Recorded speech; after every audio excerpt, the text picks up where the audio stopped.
turn back time, then I wouldn't change any line. Days go by, years go by, life goes by, the times are right to die. Days go by, years go by, life goes by, the times are right to die. Days go by, years go by, life goes by, the times are right to die. Days go by, years go by. Good evening, everybody. Yes, it is I again, the old wolf. Time for another episode of Dancing with Wolves. It is episode 71. The lunatic is in our heads. And yes, I did take some liberty from Pink Floyd. However, I'm not playing their music and I'm not referencing in their track, but the words, obviously, are universal. So yeah, we're going to do a little bit of that kind of dancing tonight. Now, as always, or I try to remember always, full disclaimer, the views, thoughts, expressions, the fuckery, the unfuckery, the insanity, the chaos, all of it is mine and mine alone unless you choose to express it and share it. Take what you need, leave the rest behind. I am not a trained medical professional. I am not the captain of a starship, nor do I have a magic wand or a house elf conveniently waiting to exchange clothing with you. Master has given us a sock. You can take that sock and stay there. Yeah. But anyway, oh, you're not late. I actually just started. Welcome, Shout Mary out Beth. to my sister, Mary Beth. I see Luli, Patine out in the audience. Patine, you're more than welcome to stick around and hang out with us. Shia will be doing readings tomorrow night, Wednesday, 10 p.m.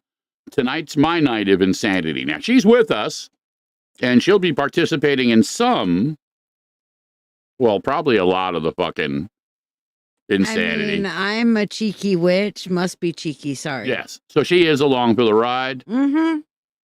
I see my sister, Vader's wife, tell my brother I said, "What's up?" So yes, tonight was inspired, in full disclosure again, by my sister, Mary Beth. Love you, Canadian. Mary Beth. And she is part of the Inner Demon media crew. Now, one of the things that we do amongst each other is we have conversations in the private chat. And sometimes those conversations are simply fucking stupid memes, but sometimes those conversations are a little bit deeper. And not all those conversations ever see the light of day because they're not fucking supposed to. So Mary and Beth and I were talking, as we do sometimes, and a conversation evolved. And out of that conversation was an idea, a concept, that's something Mary Beth wanted to see happen a little bit more. But by her own, words, she wasn't ready to be able to present it. So I asked her, I said, listen, are you comfortable with me talking about where this came from? Are you cool with the fact of your name, being tagged with me, the fucking old wolf? And she's like, yeah, she don't give a fuck. That's one of the things I love about her is Fuck yeah. she's old school. She doesn't. Not to mention she's the meme queen. Yeah, she is the meme queen. She is the absolute queen of all memes. But tonight's not about memes. No. Tonight, we're going to have some conversations. Now, granted, there will be comedy intermixed within these little dances because I believe, humbly, that humor is one of our best defense against the bullshit that we deal with on an everyday fucking minute to minute, hour to hour type of basis. Mm-hmm. I see my brother Joshua in the house. Bonded by darkness. Bonded by darkness. They will Fuck be yeah. the only other music again that I will be playing tonight. And it's actually a good time for me to segue. This is one of the beautiful things about doing a live show. All right, here we go. Yes. Bonded by Darkness, also part of the Inner Demon Media crew. Very powerful band. Really great fucking people. Oh my God, their music. It Josh just and his gets you son and right in the his soul. girl. Yes, it does. Right in the soul. They're having their album release party, okay, this weekend, coming up June 17th at the Sly Fox Lounge in North Olmsted, Ohio. They're going to be performing with Storms Within, Burn the Living, and Ramjet. This is also part of the Dirtbag Clothing umbrella. But this is something they've worked really hard for. And I've heard, some of the music from this new album. It's ass blistering metal. Now, again, my God, that's not my coin. That's Josh's coin, but I'm going to keep using it. My coin is, and as I play them through the evening, for those of you who have not heard them, when you listen to these tracks, I want you to close your eyes. I don't want you to look at a fucking screen. I want you to close your eyes and imagine Alanis Morissette consuming the souls of Slayer and being reborn as something else. Now, whatever that something else speaks to you within their music, that's the idea, okay? So, really, really, really love these guys. I'm going to keep playing them. Looking forward to a lot of the stuff they got coming down the pike. I see my sister Diana, the Assassin Queen, in the house. Oh, yeah. As always, again, truly appreciate, love the support. I'm going to blast through a couple of the other people's brothers and sisters, fellow demons, wolves, who are part of our circle. And again, I would be remiss if I don't shout out my brother, Sid Ryder, Inner Demon Media, who's created a really nice words, a really nice foundation for some things for people to do. Yes. And as my brother Josh says, yeah, it's a dirty fucking job, but someone's got to do it. Well, I'll Ain't tell that you the what, fucking truth? you'll do it fucking well. Yes. I mean, if you're going to do a job, do it fucking the way Bonded by Darkness does. Yeah, no doubt. Listen, there is a good case to be made that, you can take a look at what somebody does, and when it works, maybe there's something to be learned. I don't know. Maybe I'm fucking crazy. But Inner Demon Media, Talking with Heathens, Wednesday night, 8 p.m. Eastern Standard Time. Sid and Papa Olofsson. He's got Talking with Demons Friday and Saturday nights, 8 p.m. They have a bunch of other shows. You can check them out. Inner Demon Media on Facebook, YouTube, Instagram, all over the place. You can reach out to Mary Beth, Lindsay, Papa Olofsson, a whole lot of others. Really good folks, and a lot of really cool stuff happening. A lot of growth. A lot of deep kind of explorations. And listen, this is the shit that matters. It's good to have fun. It's good to laugh. The music is great, as my sister Mary Beth says, but sometimes we need to get into the deeper other things. Gonna shout out my sister Ashley Hart. She's somewhere out there floating away. She back from vacation, or she almost back from vacation? They're coming back this week.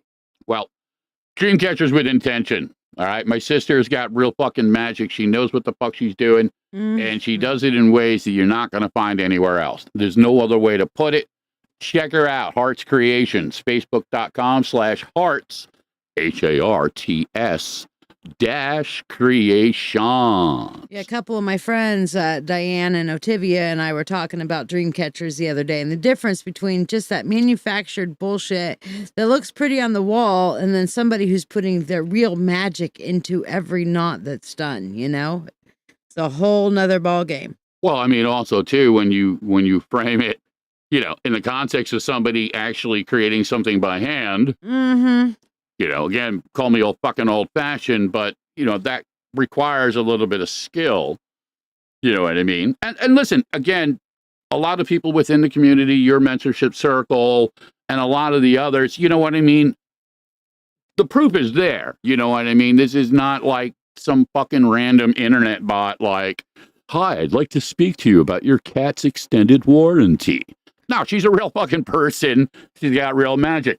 It's the same analogy I use with Papa Olofsson, and I'm going to shout out his stuff.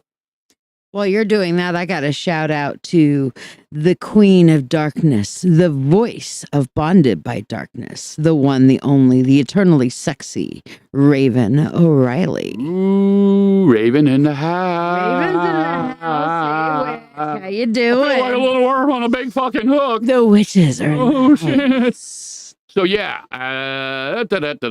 here we go. Brother Papa Olofsson again, has real magic. He crafts and creates things from the world around him. He has a very deep connection, not only again with the land, but with the energies and a lot of the lore that wraps into what some will call pagan, regardless of whatever word you put on it. Again, he's got real magic and he knows how to create.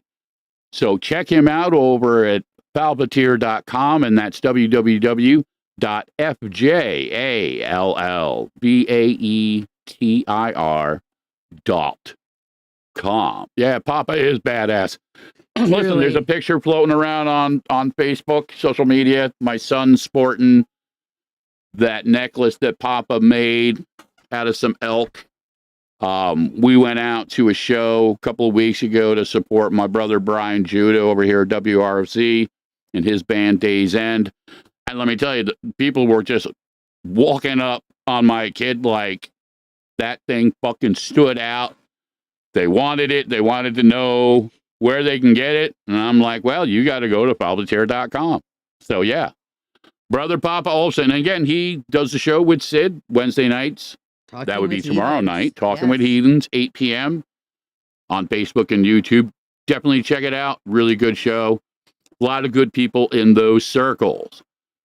So I mentioned somebody before, and I'm going to put this back up. My brother Brian Judah has a show Sundays from 12 to 3 called Rockin' the Rock. Okay. Brian is an old school Rochester, New York guy. Really has his finger on the pulse of the scene out here. Has been doing a lot of work for Rochester Free Radio and the community in general. His wife Ativia as well too. And they're becoming more and more part of our inner family dynamic locally here. Can't say enough about them. Want to shout out Jeff Moulton as well over at the station. Mm-hmm. There's some shit happening. Okay. Good shit. Good shit happening. Yeah. Real good shit happening. Things coming into play.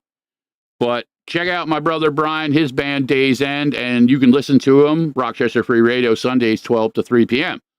Now, there's another guy over there, and this guy's a fucking character. All right. Oh, yeah. All right. My brother Ed Contini. Okay. Let me tell you. Me and Ed are going to get into fucking trouble. I'm putting it out there now. You already have. Okay. He and I have connected in a way like we've known each other for fucking 2,000 years. It's kind of like Highlander. I'm McLeod and he's fucking Ramirez. Okay. I mean, y'all are definitely two peas in a pod. Get you guys together. It's so funny. We were over at his house the other day, and you're like, is it really that late? Have we been jamming and having fun for that long? We're making music, putting some shit together between the radio station. Oh, yeah. A lot of stuff happening. But, Ed, for you specifically, you Spanish peacock. Love you, brother. But he's got a show Thursdays, 3 to 5 p.m., okay, again, on Rochester Free Radio. You can check him out at www.rochesterfreeradio.com. You can listen live. It's an old school talk show. He throws music in there as well, but he gets into some deep shit, okay? Now, he can't fucking shit and, do all the kind of things I can do here right now, okay? And we joke about it, but it's still important stuff. He gets into some deep stuff. He has a lot of knowledge. He has an incredible heart. His wife, Diane, also incredible. She terrifies the living shit out of me, but I still love her. Okay? Oh, she and I get into trouble. Don't want to fuck up that woman. The same with Brian's wife. Diane and Ativia, you do not want to fuck with. No. Between the two of them, not only will it be your physical body, it will be your eternal soul, because Diane will kill your physical body and Ativia will damn your soul. I think we had at one point all of you men like running away scared, like, oh shit, what are these ladies doing and getting into now? Listen, I'm going to say it up front. I like strong women, okay? I do. I'm not intimidated by it. If you don't act the fool, you should never really have to worry about it. Don't get me wrong, there's always moments we all fuck up, but, in the generic context, if you act correctly, you never have to worry about backing it up. I was joking around, and he's like, listen, this is the beautiful thing about being real. Okay. And a lot of people, kind of, you say, well, you put all your stuff out there and aren't you afraid? No, Yeah. me personally, no, I'm not. I have dealt with enough fucking craziness in my life. Okay. No pun intended, that the internet is milk toast in comparison. I'm sorry. You know what I mean? I can attest to this because I hear his off-air humor. So yeah, you got to check out Ed Contini. All right. Thank you, Raven. Yes, my son is my mini-me. Holy shit, talk about strange alien. Yeah, my mother's lurking out there somewhere. This is what she does now, and she's been letting me know. You know what I mean? She's like, lurking. I'm going to be lurking in the shadows. I'll be watching you. And remember, I can still beat your ass. Yes, Ma, I know. I love you. I'm trying to do my best. My mom's she's the original fucking gypsy queen. She's the OG. Okay? OG, for sure. So, again, as mentioned, as we got some of these things out of the way that I always like to do to start these shows, tonight really was inspired completely by Mary Beth. Okay. Shout out. So, for her, a lot of this I'm going to frame literally as fucking organic. Okay. Because many times, and this was part of the framework of our conversation, things become misinterpreted. They get lost in translation. We all have our own perspectives and opinions and conditionings when it comes to language and how certain words, phrases, etc., make us feel, and the feelings aren't wrong. Again, I want to make sure that I put that out there. How a person feels, regardless of what anyone else thinks or how they perceive it, doesn't make it any less real. Okay. It's real to the person experiencing the feelings, yes. Period. And many times that is reflective, is at the core of what we will loosely call mental health issues. Now, again, I am not a medical professional. I'm not going to try and pretend to be a fucking medical professional, but I am educated. I do have some experience. I've danced around a couple things through the years. So I'm going to offer my takes, but I'm also going to leave it a lot to the people here, okay? Because this is reflective of our experiences. I subscribe very strongly to the dynamic that it is never black and white.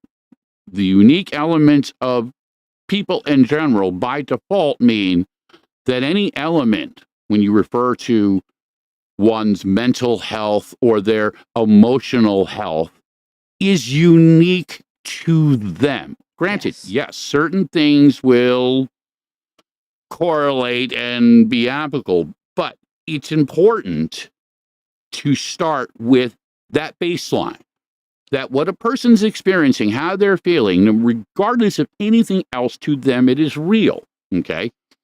And many of the struggles that really are the most damning and fucked up is that people don't understand that basic context. So, well, the first thing when somebody's depressed or down, you walk up to them and you do everything you can to, don't be sad, don't be anxious, don't be whatever. And it's a natural reaction. I mean, especially for those of us that are yeah, we're empaths and we care about how they feel. To suffer, right? Right. But that doesn't mean we should be going up and gaslighting them and telling them how you feel is not valid. How they feel, whether the conditions, whether you consider the conditions for their feelings valid or not, how they feel is how they feel. Absolutely. And conversely, and this is where, and as Mary Beth says, yes, easier said than done.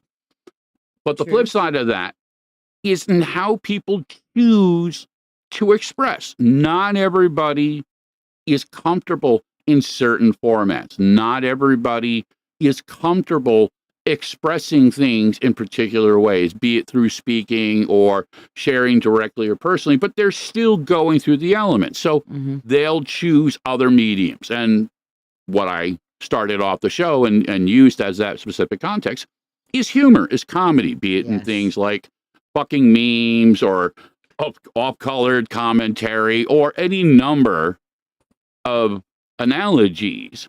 But those coping mechanisms, okay, again, reflect the individual.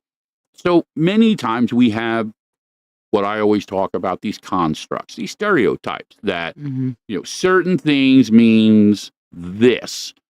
So a lot of people, again, for better or for worse, have that perspective. So they hear a certain trigger word, and like depression.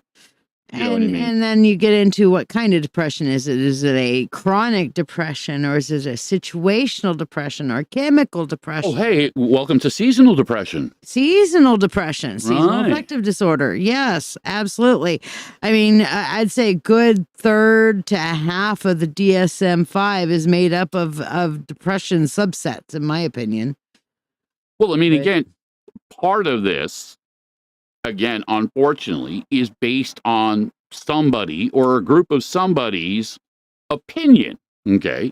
And ultimately, okay, and we have some science, but the science is very limited in regards to how much we really understand how the human brain really works. Now, some of the things that we do know, okay, and it's always easier to start with, okay, this makes sense.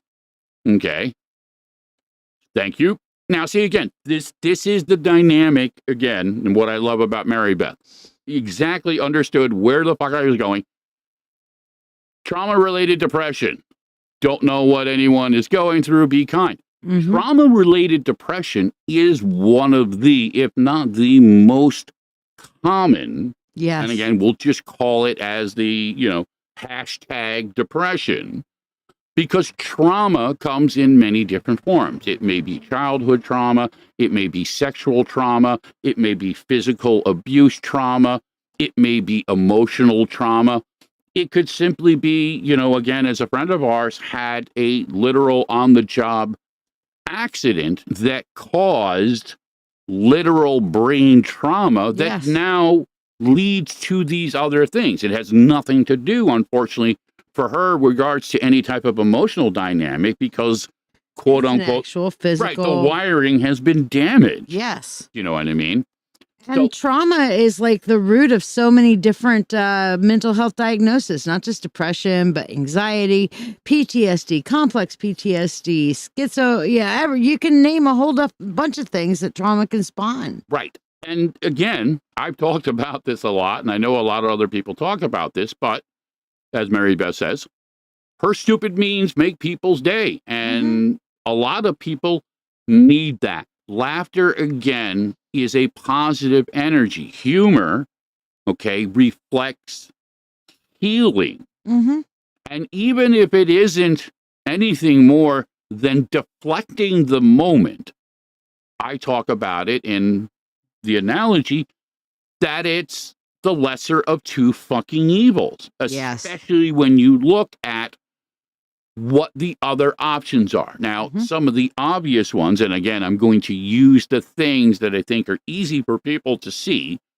things like alcoholism, things like drug addiction, things like suicide, are all examples of things that I call the lesser of two fucking evils. So, AKA, if your option, and I'll use the old Eddie Izzard joke, take her death. Cake. So the part of cake is being played by a stupid fucking Facebook meme, okay? And the part of death is obviously anything else versus just suicide, doing whatever you have to do. Now, again, we live in a world where not everybody is going to understand. That's where it gets a bit tricky, because many of us, unfortunately, respond to that. And, again, when you frame it out in the context of the internet and social media and stuff, a lot of this is about feeling connected, not feeling alone. So when the only voice we really have is in a fucking stupid fucking cartoon, you know what I mean? It can make us feel isolated, especially when other people don't understand it, or worse, if they, by default or otherwise, kind of act dismissive of it. Now, again, in that lost in translation dynamic, as my sister Diana says, what about smack a bitch? We forgot to mention that. Yeah, listen, again, I am not going to advocate violence because, we don't want to go there. Smack a bitch, just not physically. Thank you. Now, see, that's an example of humor, boys and girls. You just paint a little bit of a cartoon in your head, and you let that shit play out there where you don't have to worry about any real world repercussions. I like the Batman and Robin meme, and just put yourself in the smack and the Batman thing and put them in the Robin, and just kind of picture that situation in your head and kind of snicker to yourself like, I just crushed your head. Yeah, and Mary Beth also, put out another one that's also a very common one. She had eating issues due to depression from trauma.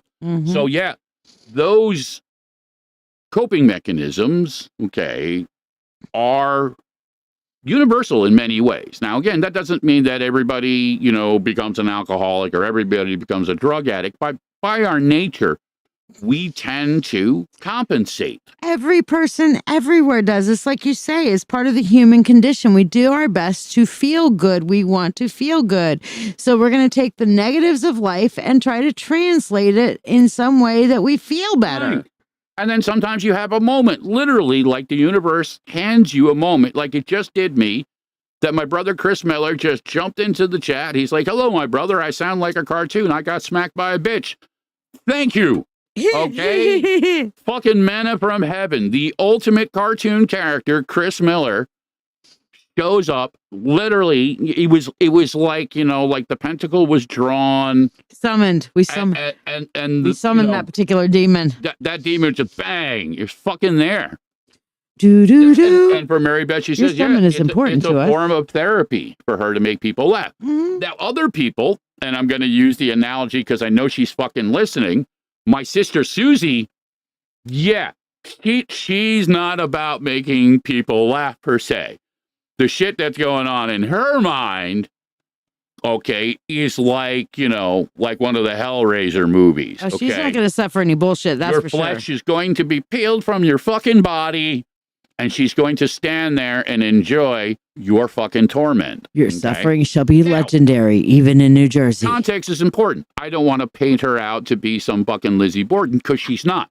That's how she handles her internal dynamics, so that way she doesn't kill a motherfucker, because brother Chris and I and Shy and those of her that know her know that she puts real work and real effort not to kill motherfuckers on a daily basis.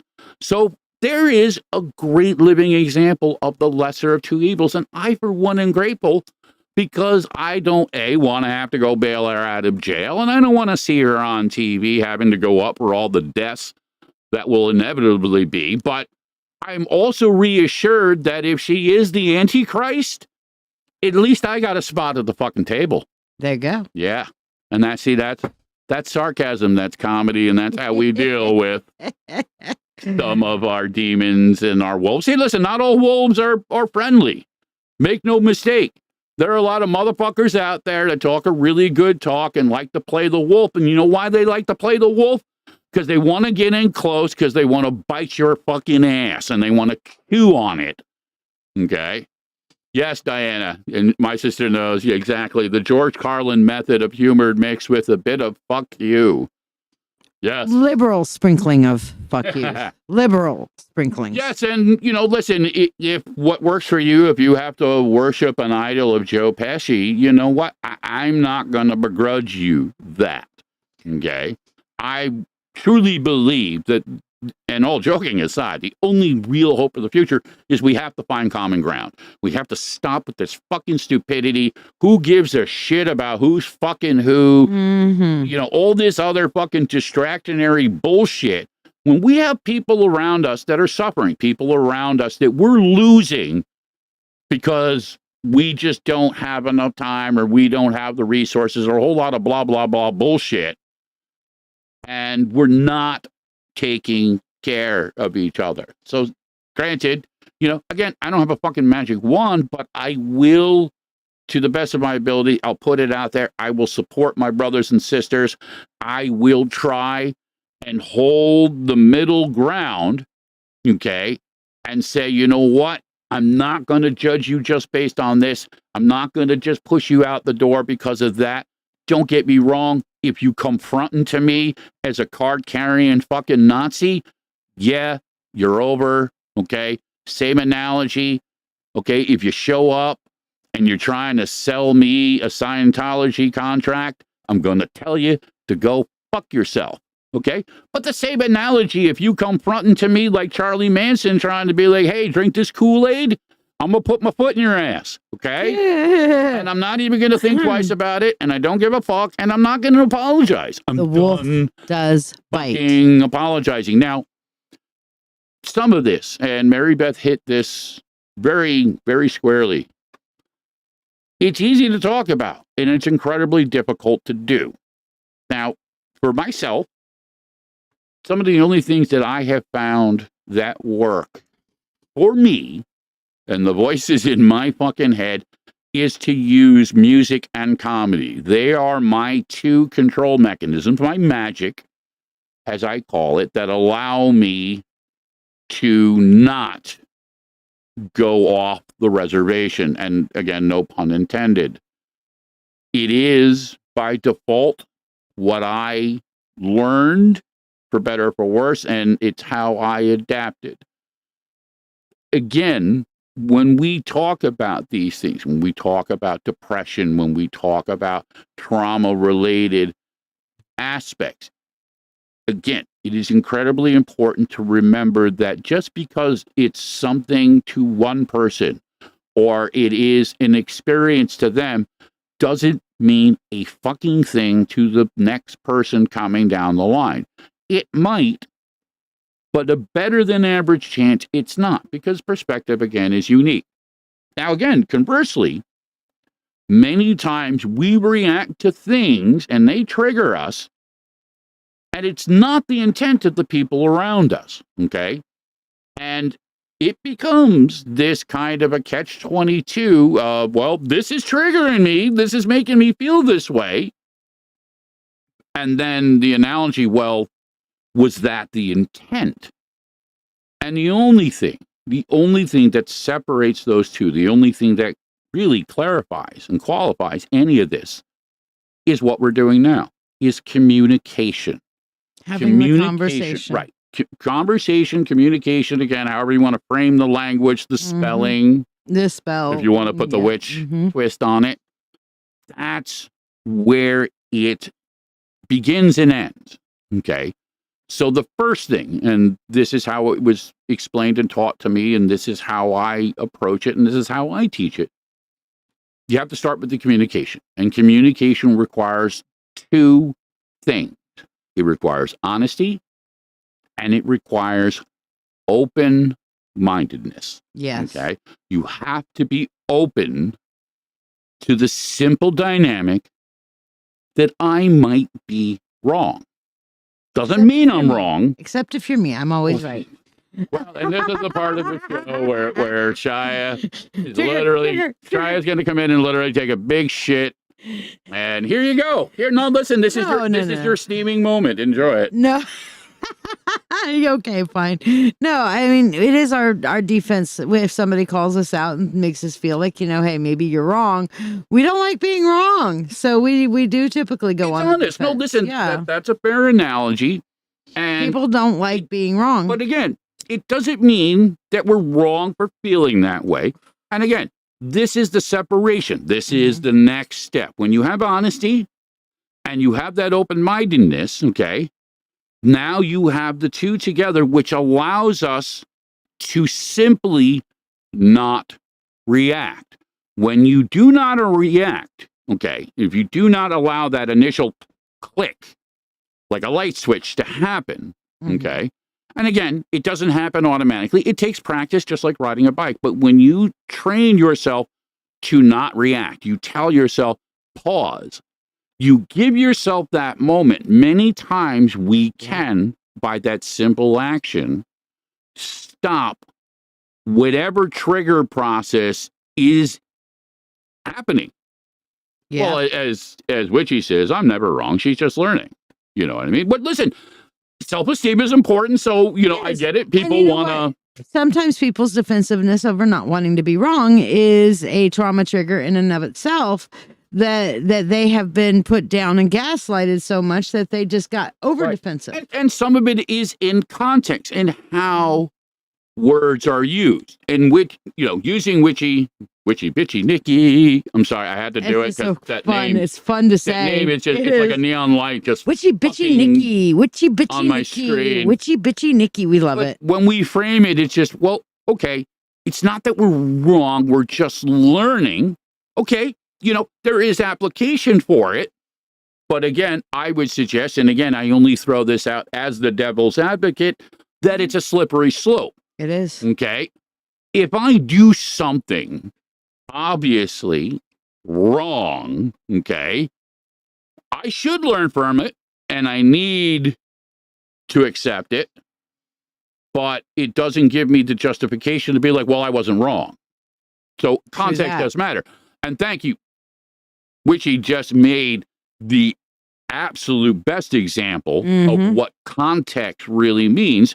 In her case, it stops her from being triggered about being wrong. I'm not wrong. I'm just getting to be right.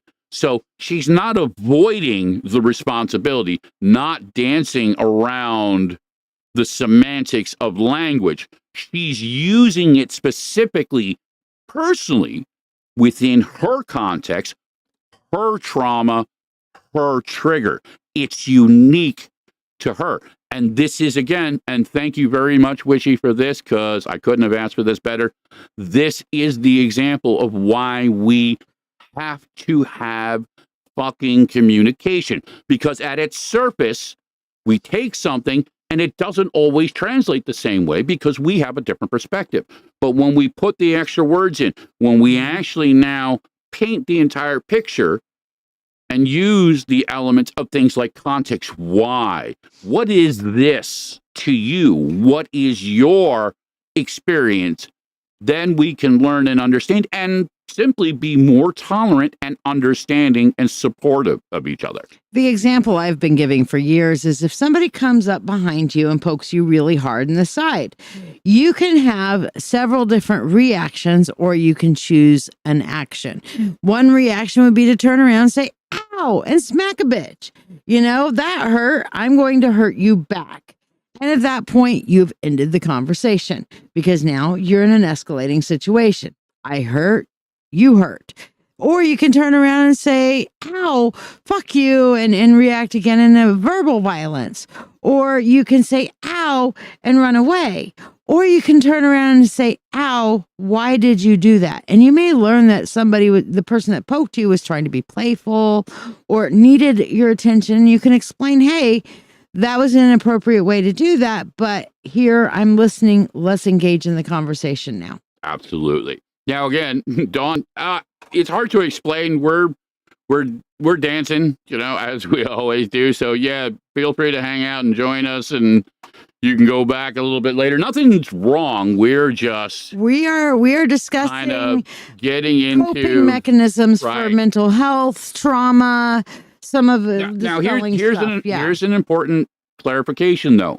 When people are dancing in the spectrum of mental health, be it depression or trauma or whatever the case may be, you're not always going to connect these things in that moment. When we're triggered, many times the response is paralyzing.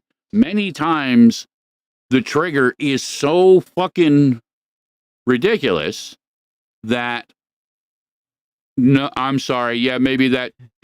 We're trying to say dawn. I was trying to say DAWN, but so, the dawn doesn't really. Yeah, the W doesn't I know really your name's translate. not Dawn.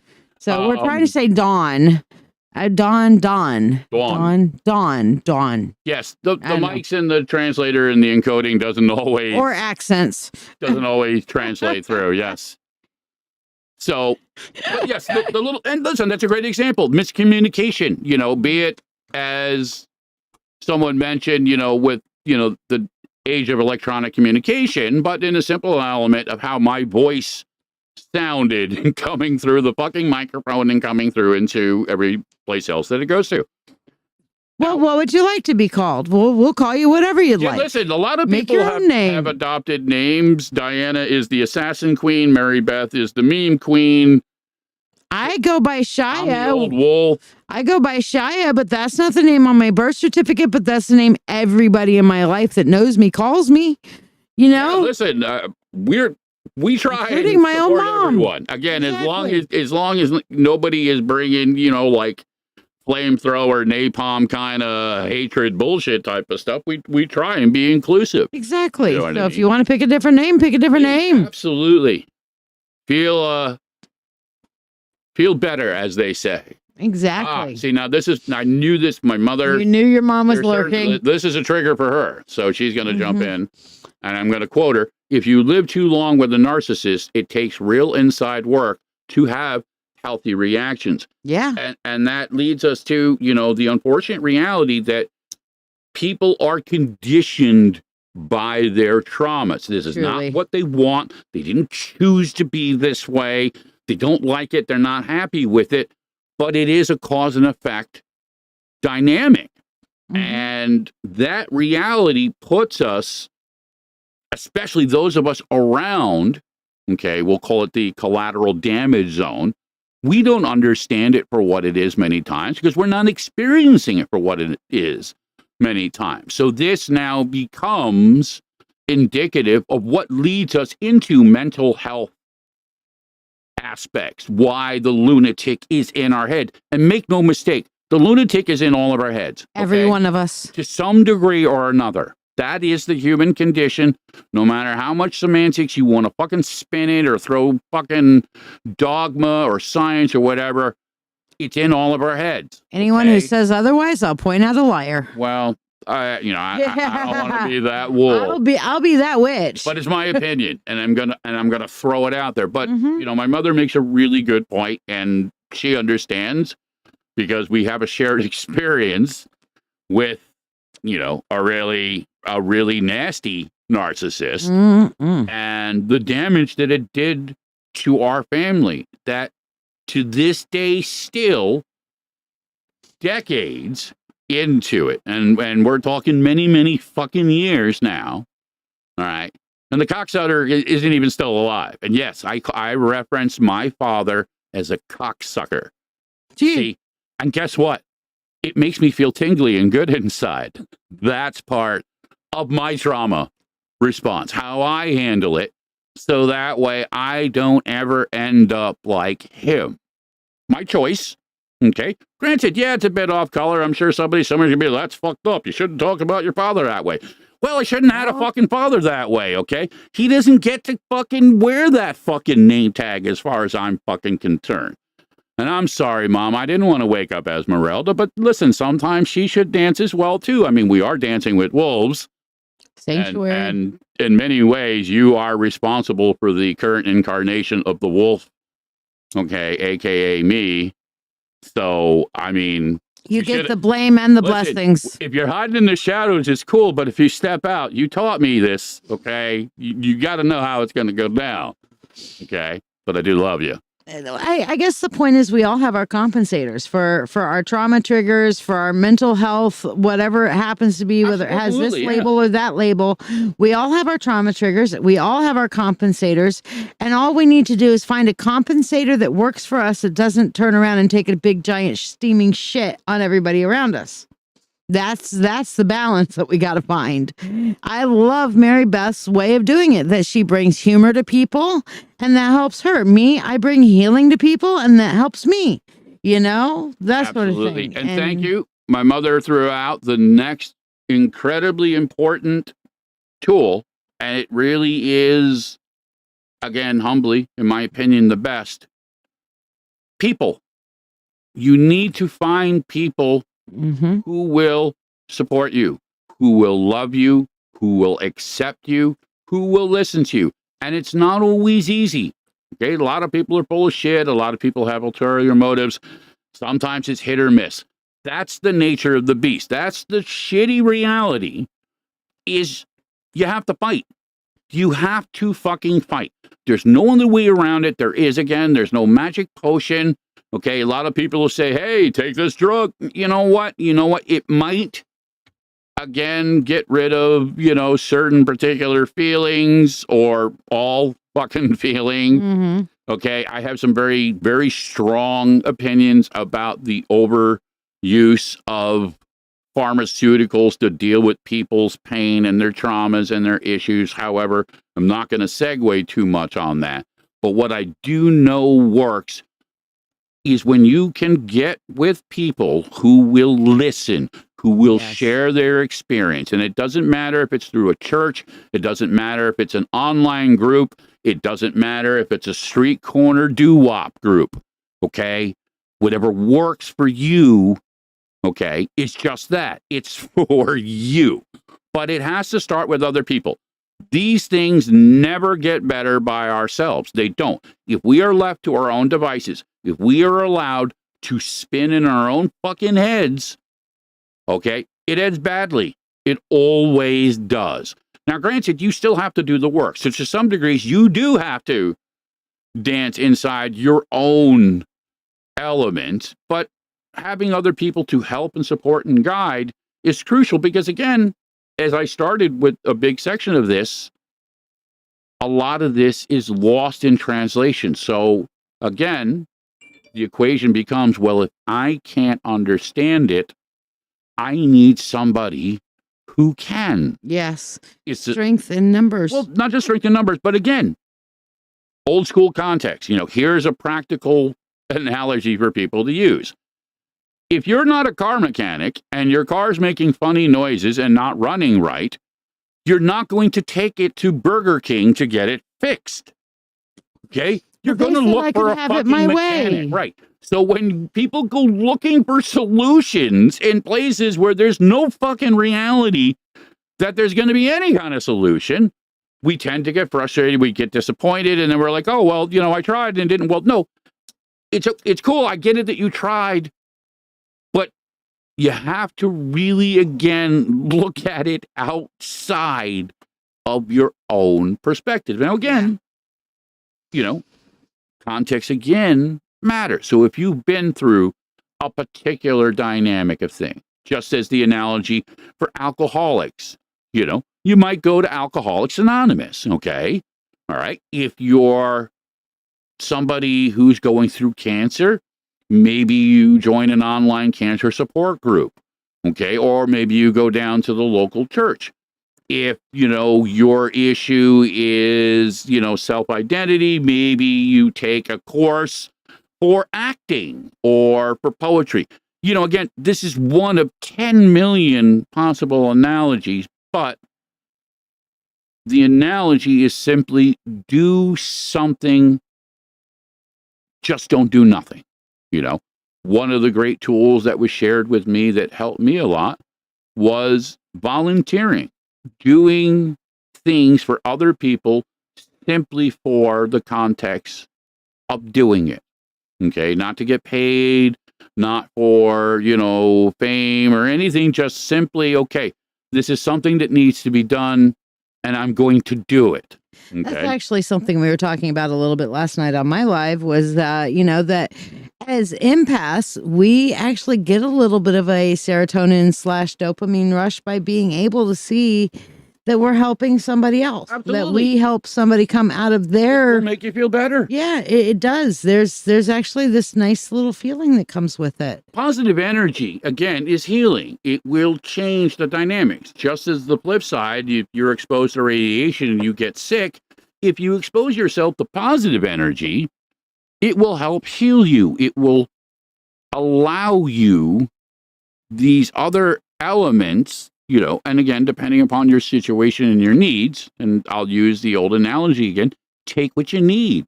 Leave the rest behind. You don't have to believe in all of it. You don't have to subscribe to all of it. But in the context, if you feel isolated, if you feel cut off, if you feel whatever particular way, it has to start somewhere. Now, again, it's not always perfect. We don't always have the ability to do what somebody needs. And that's, again, sometimes a hard line.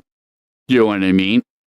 And I will use the the blatant analogy for me, and it's always my go-to one.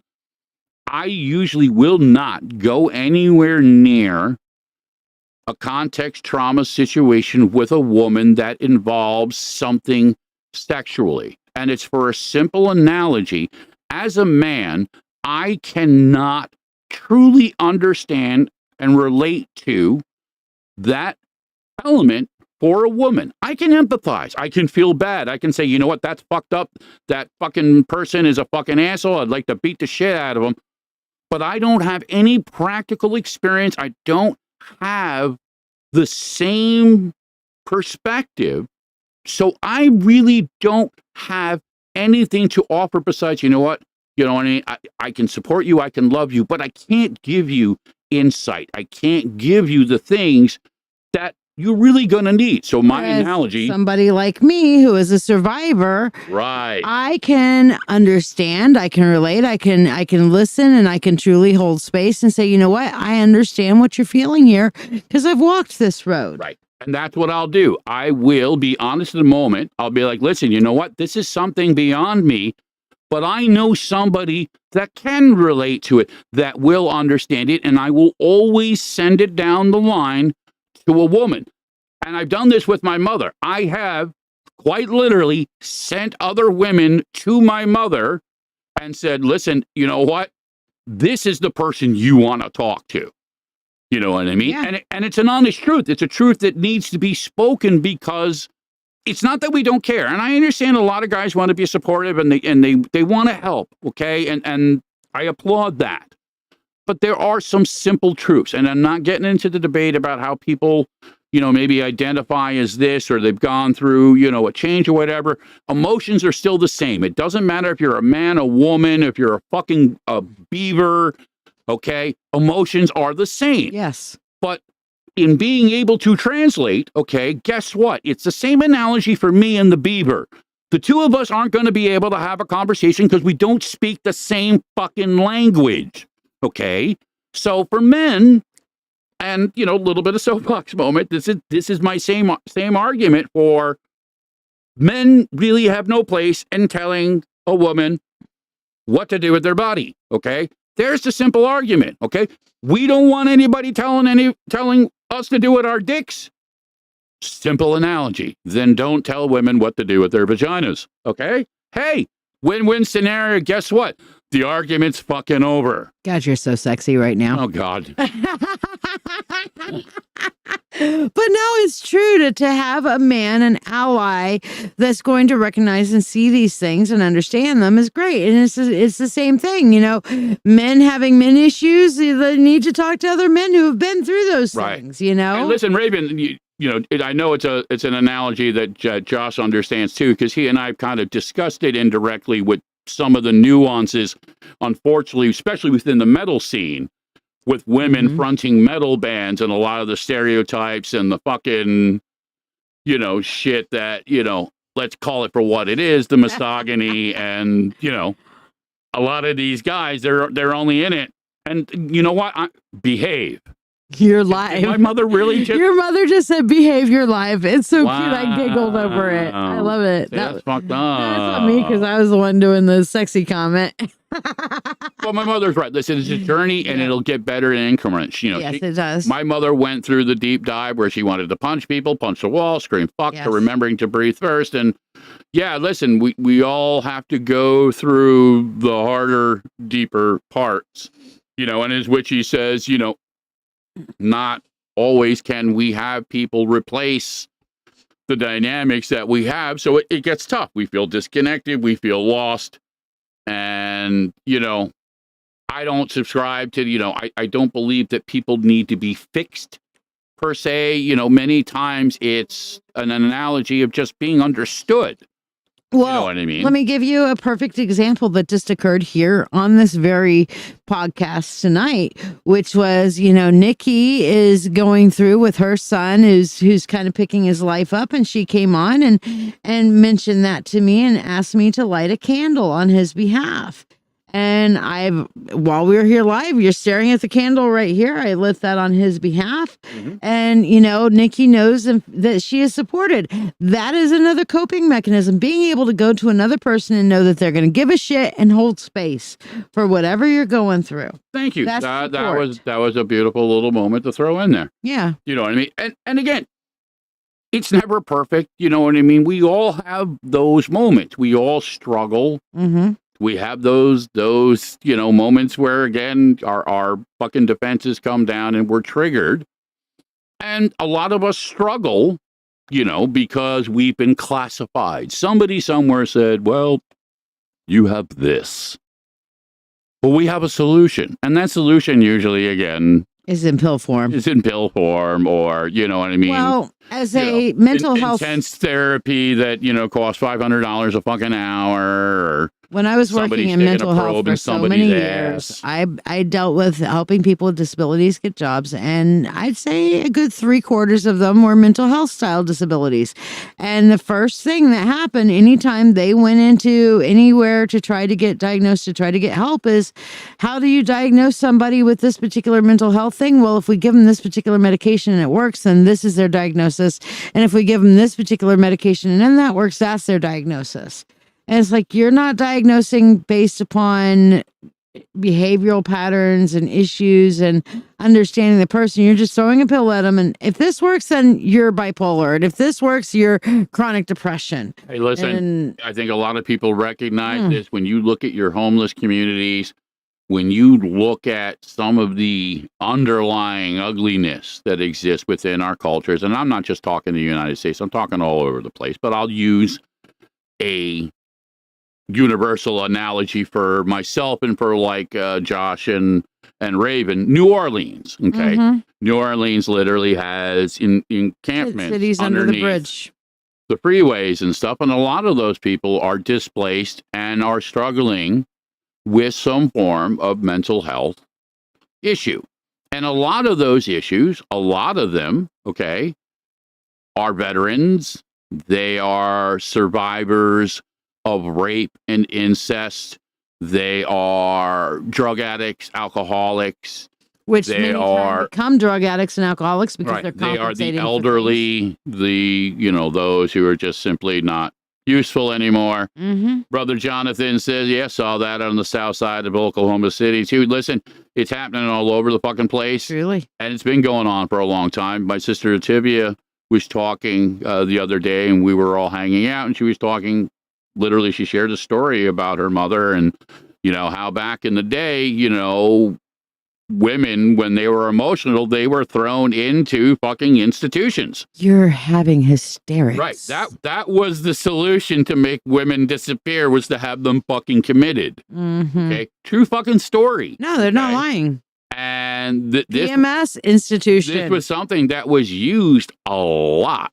Okay. And it's just one part of, the uncomfortable truth that, we always want to bury underneath and be like, no, that's, slavery wasn't bad. No, bullshit. Okay. The shit happened. We need to understand it, and we need to make sure we don't repeat it. But again, these aspects many times are the very fucking same things that we're dealing with, but we're just able to be functional. Many of us are just hanging on. We're going through the motions. We're just, okay, I got to get up.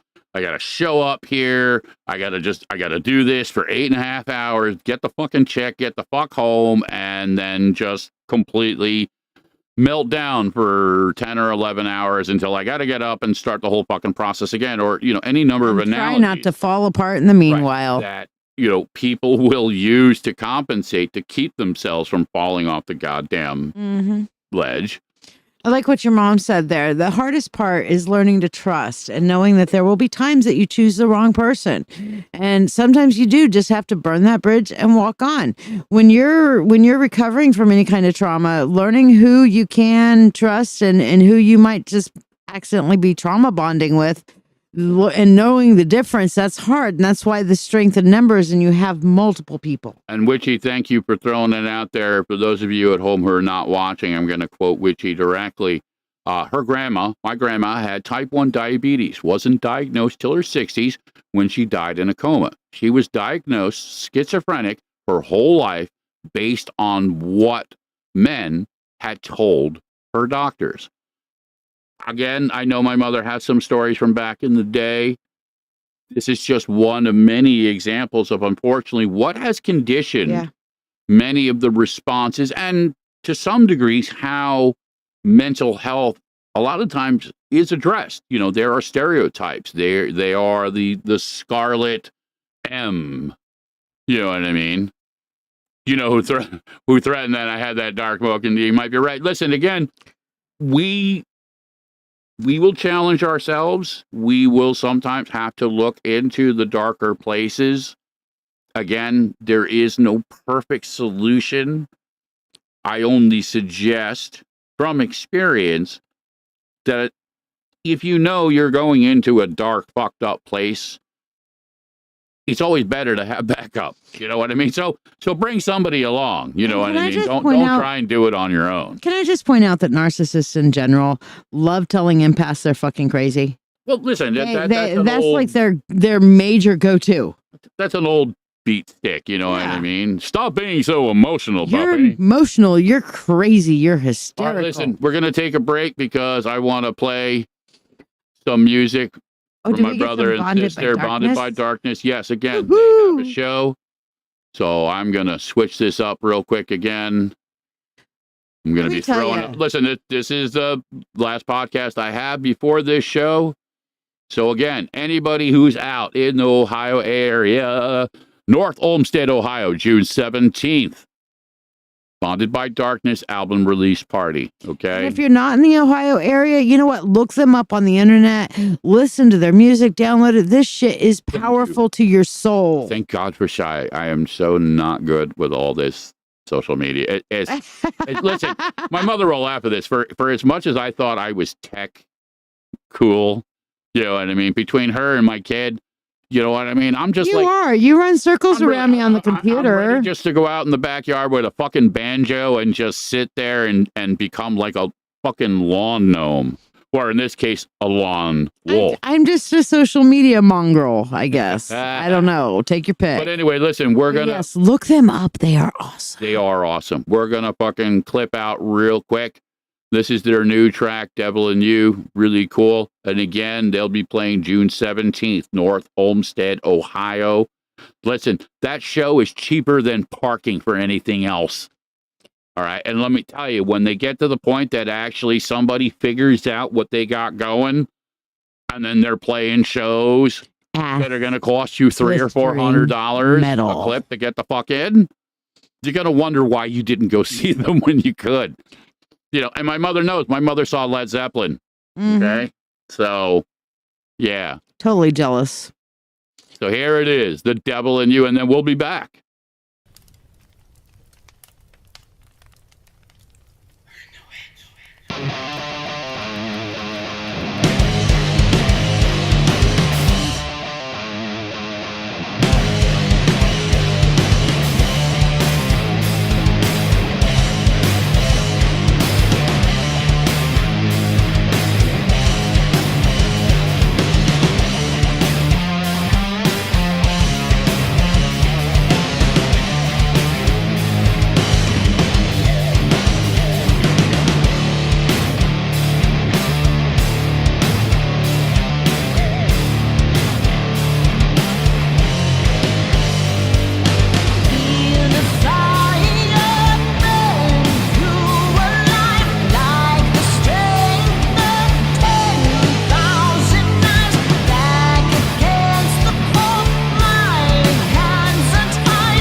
So yeah, sometimes the devil is in you. You know what I mean? And I'm going to do a quick segue because I got my brother Josh in the house and he and I don't always get to fucking hang and do this. So I'm going to take full fucking advantage of it. Yes, and we did blast that shit. Ass blistering metal. Now, Josh made a commentary, says this is our anti-Christian song. Listen to the lyrics closely. I always recommend to people, listen to the words that people are singing. They will tell you a lot about what it's about. Black Sabbath notoriously was fucking tagged as somehow being satanic and this. And if you fucking actually listen to the words, they're anything but fucking satanic. Okay? This is just what happens. Things get a fucking stereotype and people are like, oh, you know what I mean? You say the word witch, people are like, oh, burner. It's like you're fucking stupid. Okay? Well, we got a lot of fucking stupidity. Brother Josh is a pagan, and I'm a pagan. Shai is a pagan. We identify to different degrees. We put tags and labels on things. But make no mistake, this man has more heart and character than most of the so-called fucking religious types. Okay? And I'm not pointing the finger at anybody's belief or saying it's less than. But a lot of people, especially within organized dynamics of religion, they do fucked up things and they use the context of their God to commit all kinds of fucking atrocities. And I back that up with, you know, generations of child abuse from Father Flanagan and his fuckos and, you know, all types of things from the Holocaust to this, to that, to the fucking other thing. Hey, the Crusades, you know, Muslims didn't really have a good time with that, but, you know, guess what? They don't count because they're from someplace else. Yes, nobody expects the Spanish Inquisition. So, me personally, I'm with Brother Josh. I have no use nor fucking love for the fucking church, okay? I love people, though.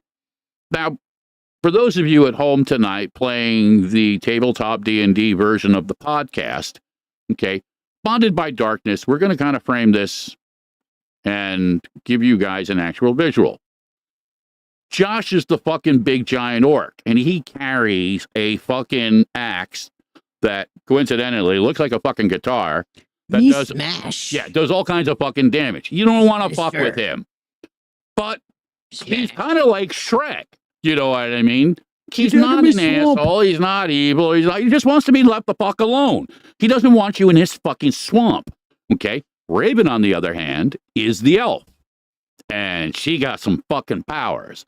Now, in the same analogy, you don't want to fuck with her either, but her response is not going to be the smash response you're going to get from Josh. Magic. And, you know, this particular little combination, for those of you, again, who go on adventures, is a lethal fucking combination.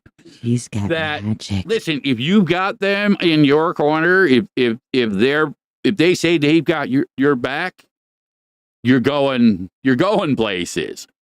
But if you fuck up, okay, well, guess what? That's your ass. You know what I mean? That just is what it is. And again, music, and I've heard Raven talk about this, is her way of expressing some of her experience, her traumas, you know, some of the lunatics in her head. Brother Josh and I, we tend to deal with our fucking lunatics through our guitar. We choke our guitars. We make them scream, okay? We make them beg for fucking mercy, okay? And then we give them a little love and remind them of how important they are. And then we fucking choke them again, okay? It's a cathartic kind of hate-love relationship, but it works for us. I mean, better than a guitar than me. I don't hate Christians per se, but I am going to call you out, like I said, if you are not living by the tenets and the philosophies, the words of Christ. I'm sorry. It's just that simple. Okay. Your faith and live it or leave it. No. You don't have to apologize, brother. I love that. I wanted to address it. You just threw me a slow curveball over the plate, and I was like, fucking Josh just set me up. I'm fucking running with this, man. Okay, so you're my fucking hero. Proud. Thank you. Too many people are afraid to call shit out. You know what I mean? And it is that. It's an anti-Christian analogy because organized religion is shit. Thank you. Get the fuck out of my head. Dude, are you like Airbnb in my head? What's going on here, man? Nah, I love you, man. Listen, it's a conversation we need to have because this is part of what leads us into these darker places like depression. Mental health, okay, again, is just two words, okay? And these two words cannot, in any reality, contain or encompass everything that actually goes with this shit. Because a lot of this is emotional. What affects us emotionally tends to fuck us up in the head. But guess what? Physical shit does that too. If you wake up every morning in fucking pain, your mind is going to cave in on itself eventually. Okay? I don't give a fuck how strong you are. Okay? There will be a price to be paid. I've talked to guys who come back from combat situations who were prisoners. Okay? And despite everything they went through, you know what I mean, they survived, but they'll be the first ones to tell you that there's a price, you know what I mean? And many of them, unfortunately, because of those traumas, are living in the fucking street. That's their reward for their service. So when people talk to me about organized religion and government, okay, and we can't even take care of each other, but we can broadcast fucking Paris Hilton's vagina across the entire goddamn planet in 3D and Sniffavision, for those of you who are paying for the up service. Ugh. Okay, this is fucked up. How can people not be fucking losing their minds? A lot of the stuff that's been coming out recently, especially with the pandemic, you know, our younger generation, our kids are in fucking trouble, okay? Because they've been completely disconnected from everything that has been the standard within societal aspects. We have this new reality where, you know what I mean, we can't even agree on basic shit. You know what I mean? Is the world flat? Is it round? Is water blue? You know, it's fucking crazy. And again, I am desperately trying to maintain a middle ground. I'm saying, okay, you know what? I may not understand why you fucking feel this way, but I'm willing to hear you out. As long as you, again, are not just going to the fucking mattresses. Okay? And, you know, that's what a lot of people are just like. They want to go get their guns and they want to kill people. I'm like, I'm not sure how this fixes anything. Can't we just have a beer and, you know, as Doc Holliday says, you know, play a little polka? I'm your huckleberry. But also the same analogy, and those of you who follow me and know, and I use this, it's like, you know, what? I mean, we can't be friends? Just that little clip about organized religion. Organized religion took us away from the land. It took us away from the connections that we had with each other. And that's what faith really should be about, is supporting each other and coming to a heartfelt communication. I love spirituality, not religion. Listen, and there's no coincidence that a lot of people are running for the goddamn hills, quite literally. My brother Papa is just, he took him and his family. He's like, I'm fucking out. You know what I mean? And I understand it. I can't really argue against it, you know? I've chosen to stay in the madness because, you know what? That's where I've been. That's, you know, I have other people that I care and I love enough, and I still have hope and a belief that, you know, not everything is fucking lost. So I'm going to try and do my part. Some of it is because I just don't know any better. You know what I mean? I am an old wolf. We empaths tend to have this endless version of hope no matter how many times we get dashed. If there's just that one person that we can help, then we're going to keep trying. Listen, somebody mentioned this earlier, and again, it was one of the things that I did to help compensate for some of the shit that was in my head. As I started to go gray, and it became painfully obvious that I was not going to be able to reverse the process of aging, and I wasn't the next coming of Christ, I had to accept some kind of basic reality. And that first basic reality was, I'm going to get old, and there's not a fucking thing I can do about it. So, and it happened kind of indirectly with Shia, but ultimately the old wolf was just born out of this, you know what? I'm going there anyway. I'm going to embrace it. I'm going to literally put my my cape and my spandex on. I'm going to jump off the fucking roof.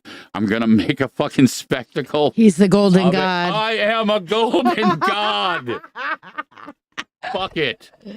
Okay, the only thing I haven't done is created my own religion.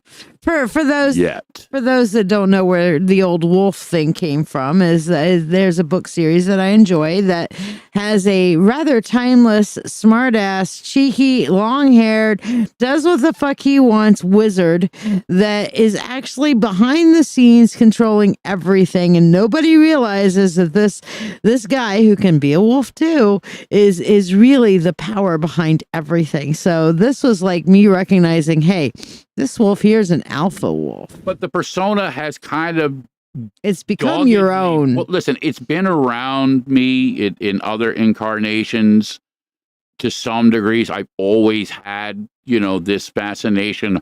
I've always had this kind of, connection to them. So when it happened, it literally was one of those, those epiphanies, you know what I mean? It was that kind of Fear and Loathing in Las Vegas. And it's like, oh, this goddamn bad.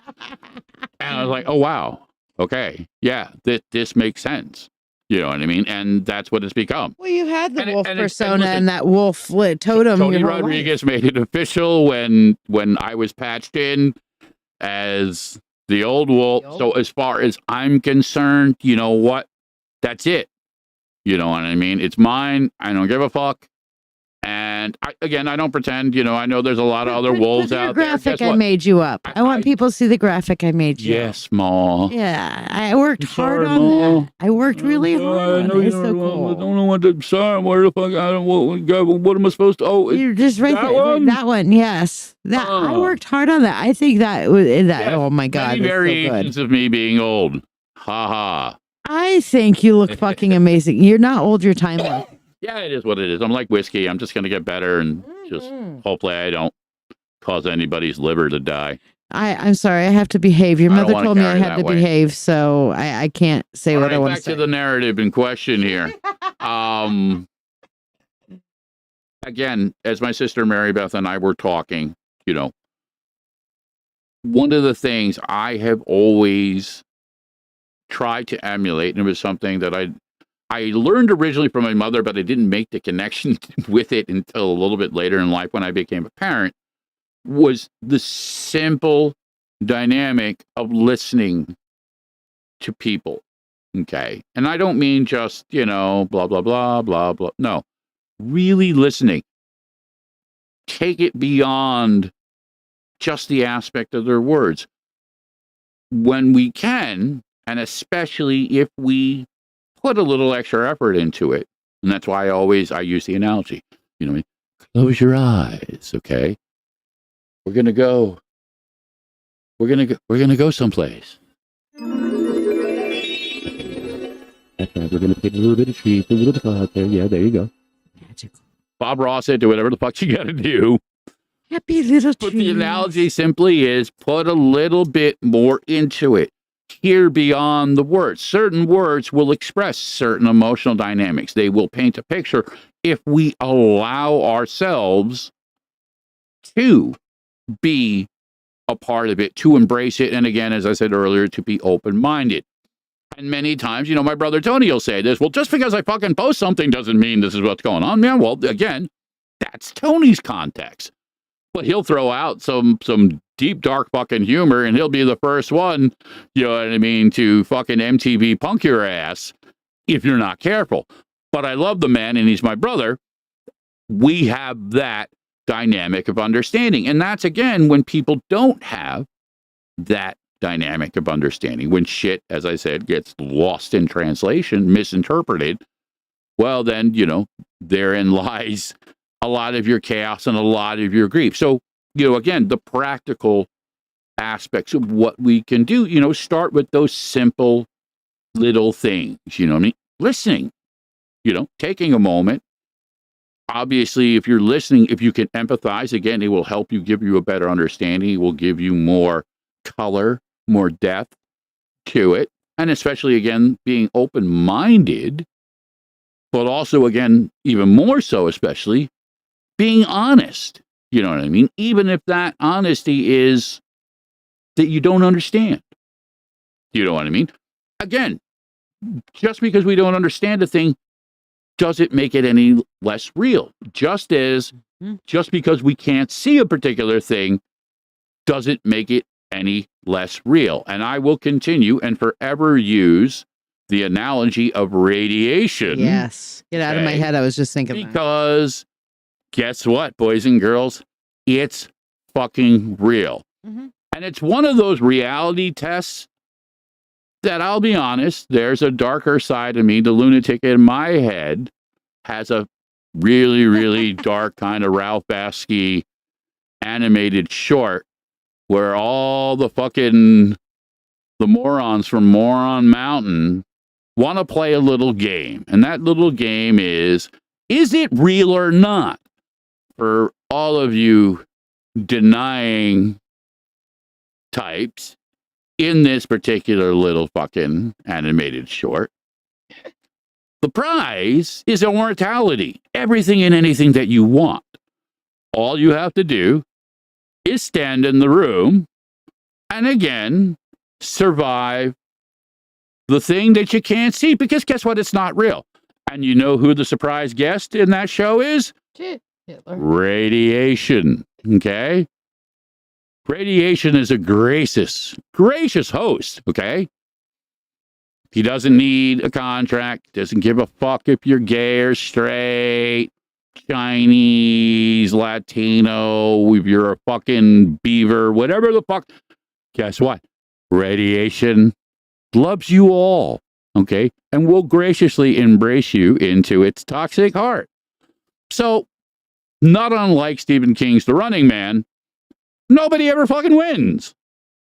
But on the other end of the spectrum, we have now at least adjusted the theoretical probability within the gene pool of some of this stupidity repeating. Now, yes, I'm sure that sounds horrible to some, and somebody somewhere will probably take that out of context and twist it and be like, oh, he's an evil, Goebbels loving. No, sarcasm, satire, comedy. No. It's our first language.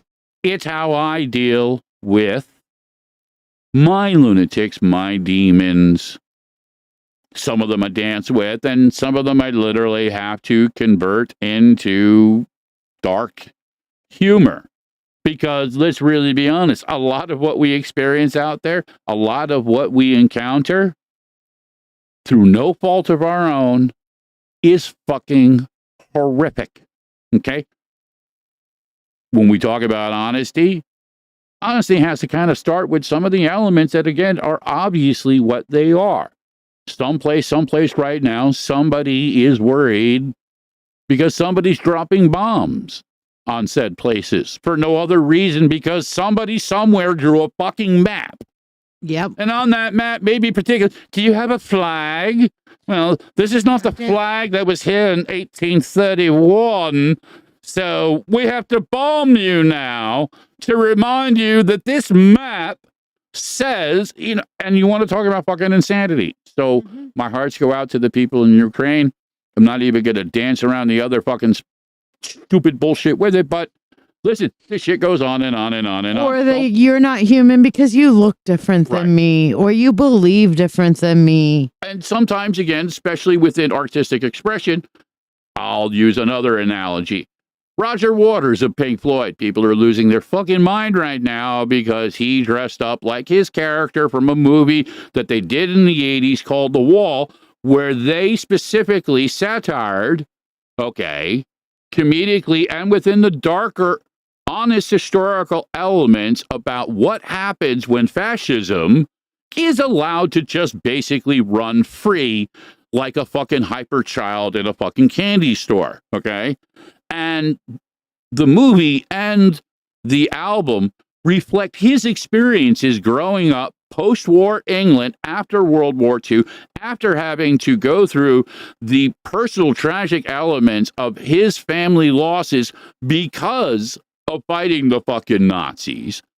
To have anybody go out there and point a finger because he's saying his opinion that he thinks what's happening to the Palestinians is fucked up, and he thinks that there's a lot of elements that are actually really reflective of an adapted fascism, because we don't want to say anybody is this because they're over there like that.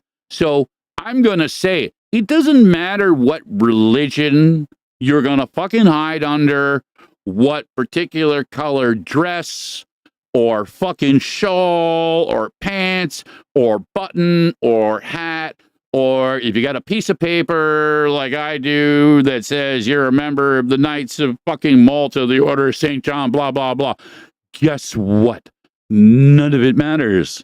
Okay? It's all bullshit. And if you're going to try and pretend that this somehow means that you're not capable of acting in a fascist way, in an oppressive way, in a way that is completely contrary to any element of humanity to people. Preach it, Okay? babe. It's not about the politics. It's not about the religion. Okay? Nobody needs to be fucking dominating anybody else. I don't give a fuck if it's the West Bank, North Korea, the fucking Dalai Lama, Ukraine. Okay? None of it. None of it. We need to stop the mentality. Now, again, you want to talk about triggers for things like depression, okay? War, okay? No Conflict. shit. Trauma. All this fucking crazy shit going on around us, worrying about, they're going to turn my electricity off. Am I going to get robbed in the parking lot of Walmart? You know what I mean? Are they trying to convert me and make me gay? You know what I mean? Probably not. But if you go hang out with a bunch of gay people in a gay bar and you get drunk with them, yeah, in that context, it might happen. Yeah, might get hit on. But I submit that if you're there doing that repetitively, you probably want it to happen. So we kind of cycle back to just be fucking honest. You know what I mean? You want to come out of the closet, come out of the fucking closet. Don't point your finger at other people, because guess what? That's what triggers it. You're putting your bullshit onto somebody else. Now they got to carry it. You don't know how it's going to affect them. You don't know if it's going to be the last straw in their fucking day, and you're going to send them into some type of fucking trauma spiral, some other fucking bullshit simply because you don't like who you are. Again, not all of this is, responsive. It really isn't a lot of not all about you. Right. So a lot of people are struggling with these things, and it's Don't not like that they something, did walk on anything by. wrong. They've been fucked up. They've been hurt. They've been abandoned. And a lot of them, indirectly or otherwise, have been kind of shoved off to the side. So we don't want to comment on it. And as I go deeper and darker, yes, as always, people will flee. See, that's how I know I'm actually doing a really good show. I love everybody hanging out.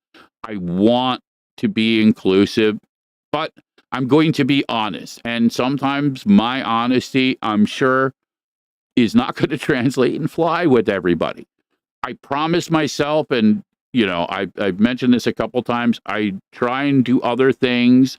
I want to support the people around us, like Bonded by Darkness, Inner Demon Media, WRFZ, the Under My Skin for Life Foundation. I want to support and help and do things, but I also, for my lunatics, I have to be honest. So when Mary Beth again presented, this element, I was all over it. I was like, yeah, let's talk about this. People don't like uncomfortable truths. They'd rather have the nice, silky, smooth lie. And, a lot of people, listen, I talk about this, and it is a paradox, you never want to, deal from a position of weakness. So we always take these strong fronts. We don't want to be like, yeah, no, I'm fine. I got nothing. I understand. You can't always put it out there publicly. And, I'll be the first one to admit that, yeah, I don't put all my shit out there. I'm not going to hang out everything, that to me, that's like The whole literally. damn city doesn't need to see your dirty laundry. Right. Well, no, it's not even that. If I do that, I'm literally going to be walking out there. People are going to see me walking down the street. And my wang's going to be just literally flapping in the fucking breeze. You know what I mean? Wolves don't have laundry, man. You know what I mean? I come out of the wolf suit, man. There's just going to be a naked old guy. You know what I mean? And it's not going to be pretty. It's a matter of perspective. Children are going to cry. The That cops may are probably happen. going to get involved. But you Yeah, know that what? Probably happen. You know, there are worse things in life, I suppose. You know what I mean? But again, some of this is... We got to do what we can to compensate. Listen, some of this is deflective. You know, again, when we talk about what we can do, what works in just the everyday, try and, you know, keep it together, find the humor. You know what I mean? It may not work all the time, but if you keep trying, if you keep at it, even if nobody else gets it, if it just makes it even 1 degree less fucked up, that's progress. That's progress. I'll tell you my favorite deflection that I keep running in my head on a regular basis, because I've always got music going in my head some way, somehow. Okay.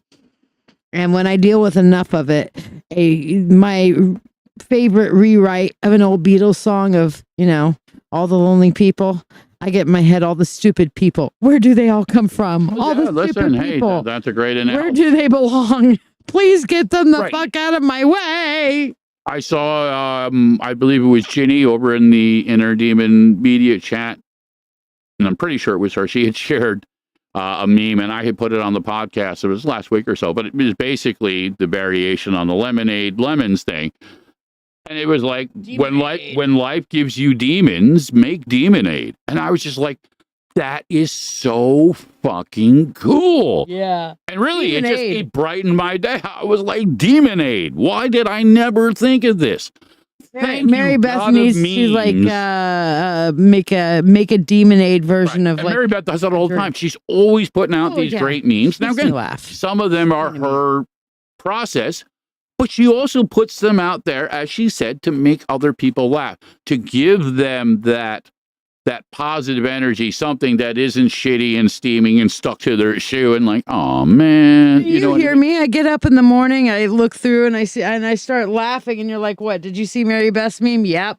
Okay. I mean, you don't even know. I'm already laughing. I'll be the first one to admit, I can't follow it all. Like, I'm trying to write music. I'm trying to do stuff at the radio station. You know, I have so many things, and Shia has been quite accurately pointing out and reminding me that I can't continue to fly like this. Self-care is not selfish. And my mother will testify, I take after her. I tend to I'll just keep going until, like, literally, I'm like the fucking coyote. You know, I guess that's ironic. For as much as I'm a wolf, sometimes I'm fucking wildy coyote. It's just a question of when the fucking Acme Envil is just gonna poop. I like to think you have a few more brain cells, though. Listen, I hate that fucking asshole. I'm going to always chase him. One day I'm going to get him. I'll fucking eat him raw, man. Oh. But again, jokingly, you know, sometimes we're the goat. You know what I mean? Sometimes we're the fucking problem. You know what I mean? And it's not always, again, that goes back to the honesty. So not always easy to look at. You know, we become products of our environment. You know, we look at the world, we look at the shit's going on. It's like, well, what choices do I really have? Well, hard to say, you know, details matter. So, you know, it's kind of a crapshoot of, well, you know, maybe this, maybe that. But if nothing else, in your head, you got control. You know, granted, it may not feel like it, but that can be overcome. Now, there's always going to be the case. There's always going to be the exceptions to the rule.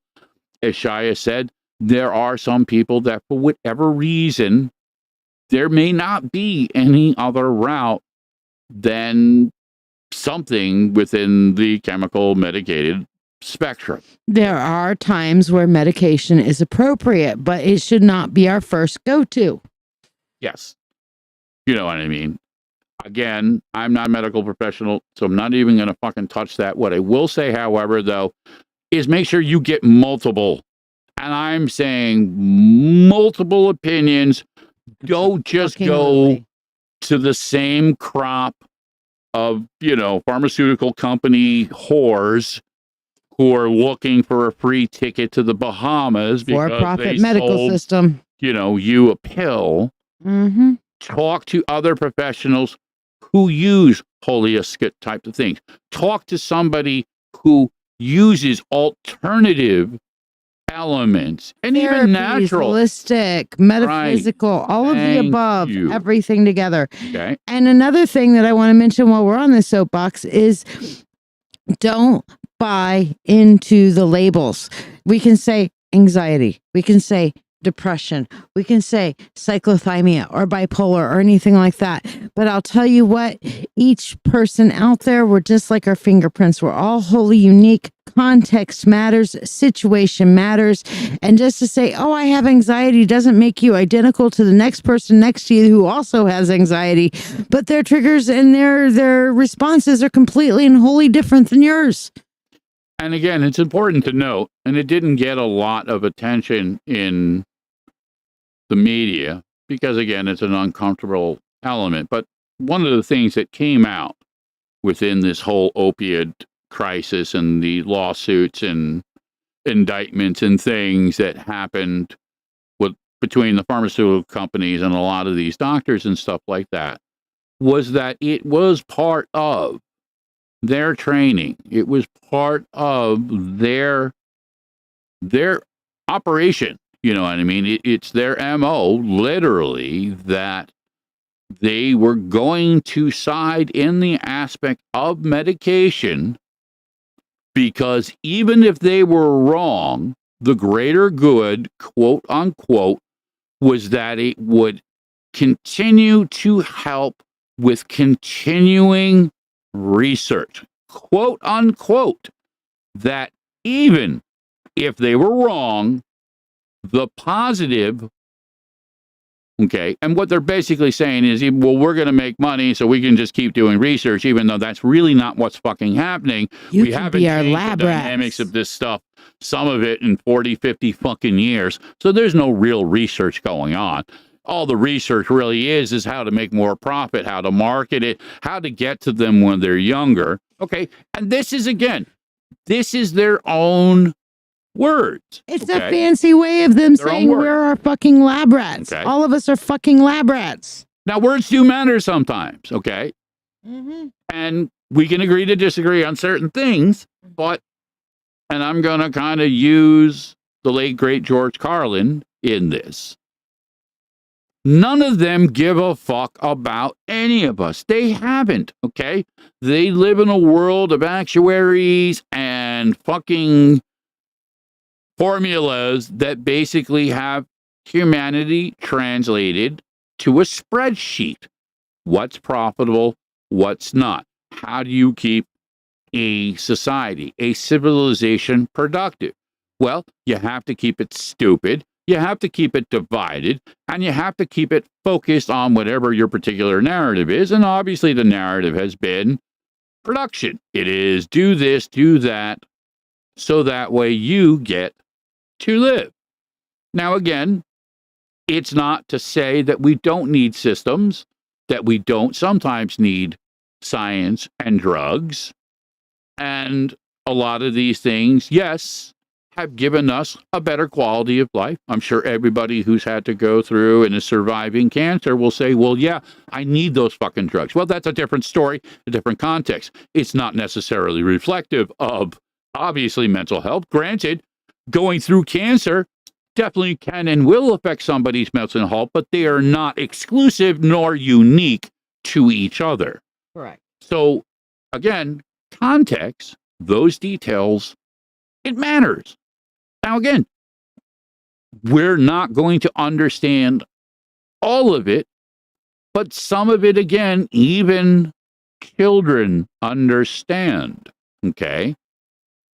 And I'll use the United States as an analogy. I love my country, okay? I believe in it, but I am ashamed that we're one of the last, okay, civilizations on this planet that still uses a for-profit healthcare system. There's no excuse in this day and age. There isn't. While we have all this fucking ridiculous waste, and I say it again, waste around us, that we can't take care of each other. We can't take care of our vets. We can't take care of our elderly. We can't take care of our fucking children, okay? We can't take care of our bridges. Now, granted, little, tri-state area analogy, nice section of I-95 just came crashing down. And yeah, there was a tanker fire underneath it, but don't kid yourself for a second. I lived in that area for years. The reason that fucking overpass came down is because it was a piece of shit and hasn't been maintained in God knows how long, and they just keep kicking the can down the fucking road. So all it took was that magical moment of a fire underneath it to destabilize it enough. And yes, the whole fucking thing came crashing down, and it's going to fuck up people's commutes for a long time to come. And thank God that it didn't end up more of a disaster. But guess what? It's just like the fucking trail that those trains that have derailed and any number of analogies that we got this shit running around and they don't care. They don't care about you. They don't care about your children. They don't care about your families and everything they say. And I don't care what side of the spectrum they're coming from. More than likely not is bullshit. Granted, there are some lesser evils. Okay. And I'm one of those people that, yes, I'm always going to fall on the side of the lesser of the two evils, but I'm still going to call it out. I believe Carlin was right then, and more importantly now, you know what I mean? The system is broken, okay? It is not conducive to people who are, quote unquote, less than, who don't fit a particular economic spreadsheet or whatever the case may be. We see it in every element. So, mental health elements, well, when you talk about systemic racism, if you talk to African Americans, they'll be the first one to tell you that leads to a lot of mental health stress. Okay. And from their perspective, it's real. And a lot of them deal with it every day. Okay. So for anybody to try and pretend otherwise, not as disingenuous, but it's suspect. You know what I mean? Again, a different little bit of a slant of an angle. But you can make a same case, a same analogy for people who have chosen to express their sexuality differently, who have chosen to love in a different kind of way. It's become so weaponized now that a lot of people, again, are afraid. They're afraid to, express their love. Because somebody somewhere, made up some craziness, or somebody somewhere did something stupid, and somehow, because one person did it, maybe, that means everybody. Okay? So, maybe there was a drag show somewhere, and some fucking drunk, fucking transgender fucking guy showed the crack of his ass to kids, and he shouldn't, and he's a fucking asshole for it. Does that make all transgender people like that? That's like saying when Timothy McVeigh blew up the Oklahoma City building, and because he was a Christian fundamentalist, I guess all you Christians are to blame. So what? We're going to fucking just basically line everybody up against the wall because of something somebody else did that had nothing to do with them. And guess what? There wouldn't be a human race anymore. Now, I'm sure there's an element in nature. I know she's out there saying, this is what I want. If we want to survive as a species, we're going to have to figure this shit the fuck out. Because we're dancing. We're dancing on the edge. We're fucking up things around us. Again, I've been, for the past week, living in a cloud of smoke from the Canadian wildfires. But hey, yeah, there's nothing going on. You know what I mean? There are folks where there's all kinds of ridiculous floating. My friends, my brothers and sisters in Canada, they're not sure they're going to have fucking homes. You know what I mean?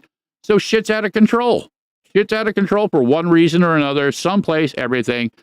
Granted, doesn't mean everybody's to blame, but maybe some of these things are adding to people's mental health stress. I don't know. I could be wrong. I think you're I don't think I am. onto something. Yeah. Yeah. So, I mean, we're definitely creating Yeah, more systemic trauma for sure. listen, there's a lot of shit going on, and a lot of it people not always can relate to. They don't always understand. But again, it doesn't make it any less real to them. So if I could impart anything, if I could leave people with anything in the moment, or, I know a lot of people listen to the show different times and different places. So in that spirit, because I believe energy can continue. I don't have to be live at the moment to make a difference. I'm not so shallow that I believe that, I need to be connected in the moment for it to, have relevance. So I would say, listen, don't dismiss, it.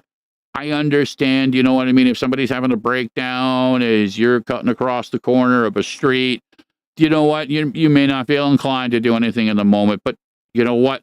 If we all make a little bit extra effort, maybe it's a simple analogy of liking and sharing people's stuff. Give them support, give them love. You know what I mean?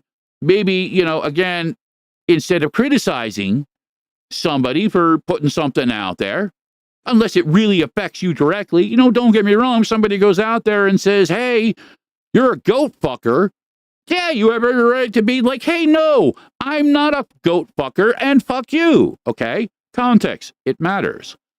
But sometimes, and it's the old analogy, if you don't have nothing nice to say, don't fucking say anything. Amen. Leave them the fuck alone. Okay? Unless they're coming to try and fuck you, guess what? I don't give a fuck. They don't give a fuck. Most of us don't give a fuck. We don't want to fucking hear it. Leave them the fuck alone. All right? It's the other side of the analogy. I know one of my sisters within the Inner Demon Media Crew was getting some unwanted attention. Listen, if a woman tells you to fuck off, fuck off. That's not fucking code for pull your dick out. Okay? It really isn't. You know what? And as a man, and also, in the context for my son, I'm fucking sick and tired of guys acting like assholes. You know what? So guess what? Myself and a lot of other guys, guess what? We're going to start calling you out. We're not just going to be quiet about it anymore. We're not going to just do this bro code bullshit. No, fuck you. You're acting like an asshole, and you're making the rest of us look bad. Okay? And I'm tired of it. My son is tired of it. Okay? It's not fair. And it's especially not fair to the women.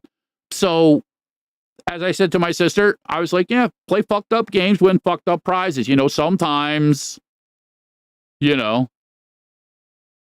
have to deal with things for what they are. Okay? Again, Truth. it is what it is. As my sister Diana says, and I'm going to quote her, fuck, fuck, fuck. Fuck, fuck, fuck, fuck, fuck, fuck, fuck, fuck. He says fuck, she says fuck. You can say fuck too. Fuck. I see my sister Stephanie in the house. Stephanie's going to be joining us at some time later in the summer. She's got a lot of things going on. I'm so glad she just came in because I was just reading some stuff from her. Steph is actually one of the people in our actual family direct circle, like we've actually physically smelled each other and, you know what I mean, shared I hugged bread. her neck. Right. Listen, you're right. Most men don't get it because they're conditioned that way. So, part of the battle, and I had to dance this, and you and I have talked about this, Steph.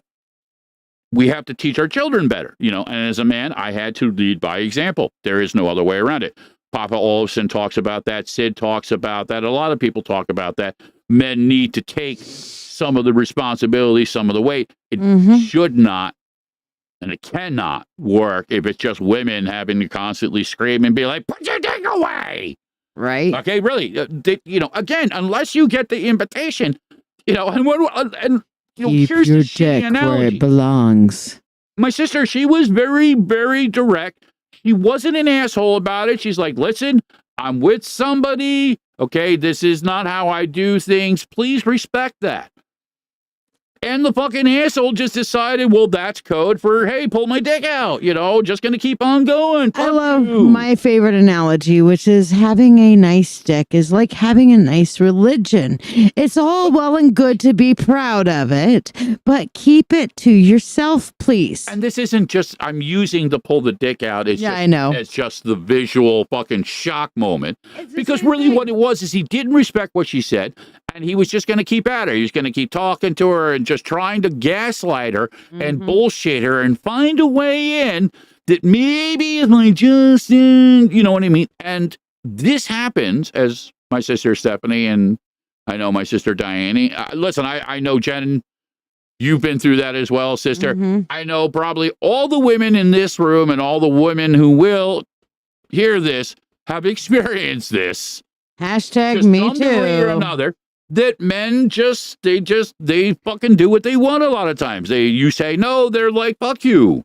I'm a man. Mansplaining. Okay? Men take what they want. That's the mentality. Listen, a lot of guys run that way. Yep. You know what I mean? I call them fuck boys.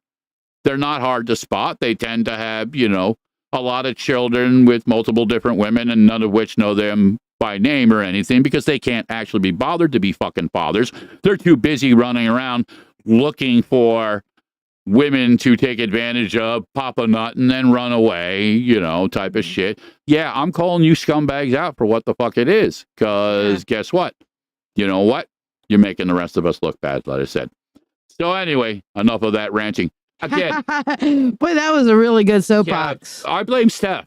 Steph came in the room. Jen, both of them. See, this is what happens. All these witches in my life, they show up. And it's just like, I'm not a... Yes. Sometimes being live has its advantages. And Stephanie, let's chat tomorrow. Let me know what time you Mrs. have, Sister. and we'll have a little sit down on the phone. And Keep DJ and Bug our love and our best. yeah, we love you so listen, much. When Steph and I come out here and do this, it's gonna be on.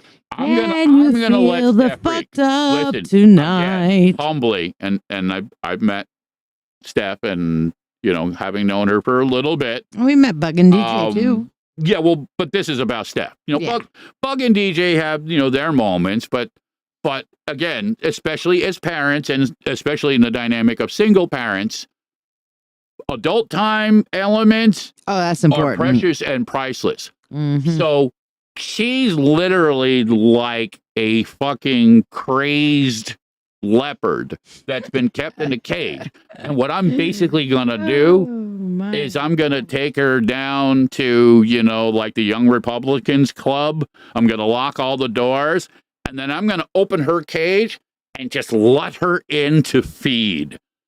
Just let her go fucking rampant. And I'm going to sit there and I'm going to fucking laugh, and I'm going to encourage it. I'm be like, yeah, that motherfucker over there. Yeah, no, he needs to die. Go for it. I'll make sure we have the cleanup crew on standby.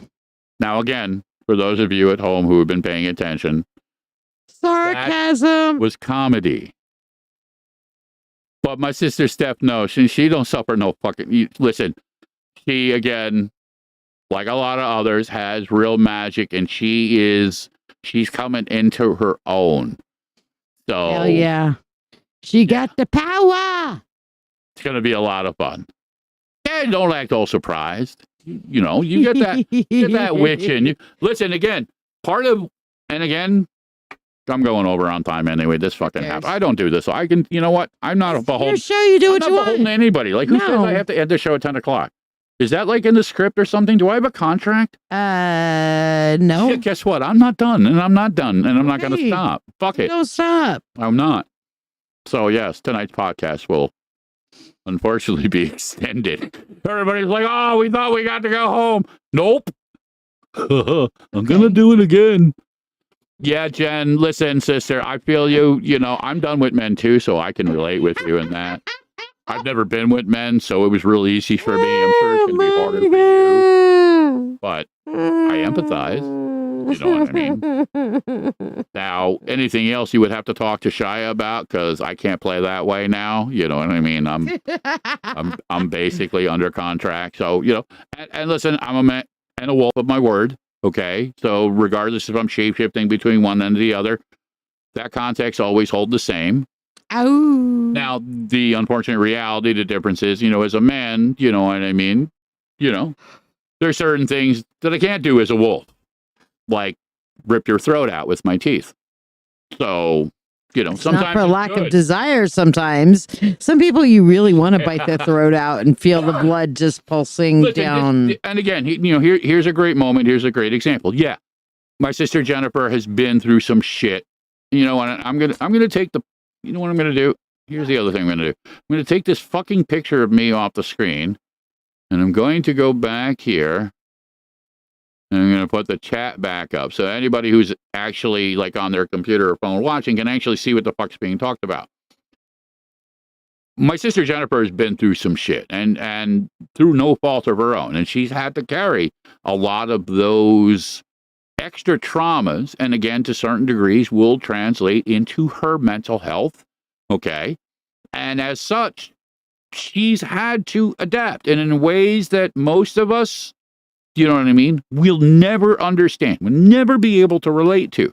And because of that, she gets defined as this or as that. And this is the shit reality. This is what we do to people. You know what I mean? We put them into these two-dimensional little fucking Magic the Gathering cards. Oh, you're worth X amount of mana. Oh, well, you know, you're a disposable card. We're just going to use you to feed the debt. You know, it's fucking insanity. Inside all of us, again, the emotional dynamic is the same. We want love. We want to feel good. Most of us. Some of us want our balls stomped on, but hey, that's again another show. Some of us just really don't understand people. You know what I mean? People and fucked up. Some of us probably legitimately don't like people. But not so much specifically people, but what people do to each other, to themselves.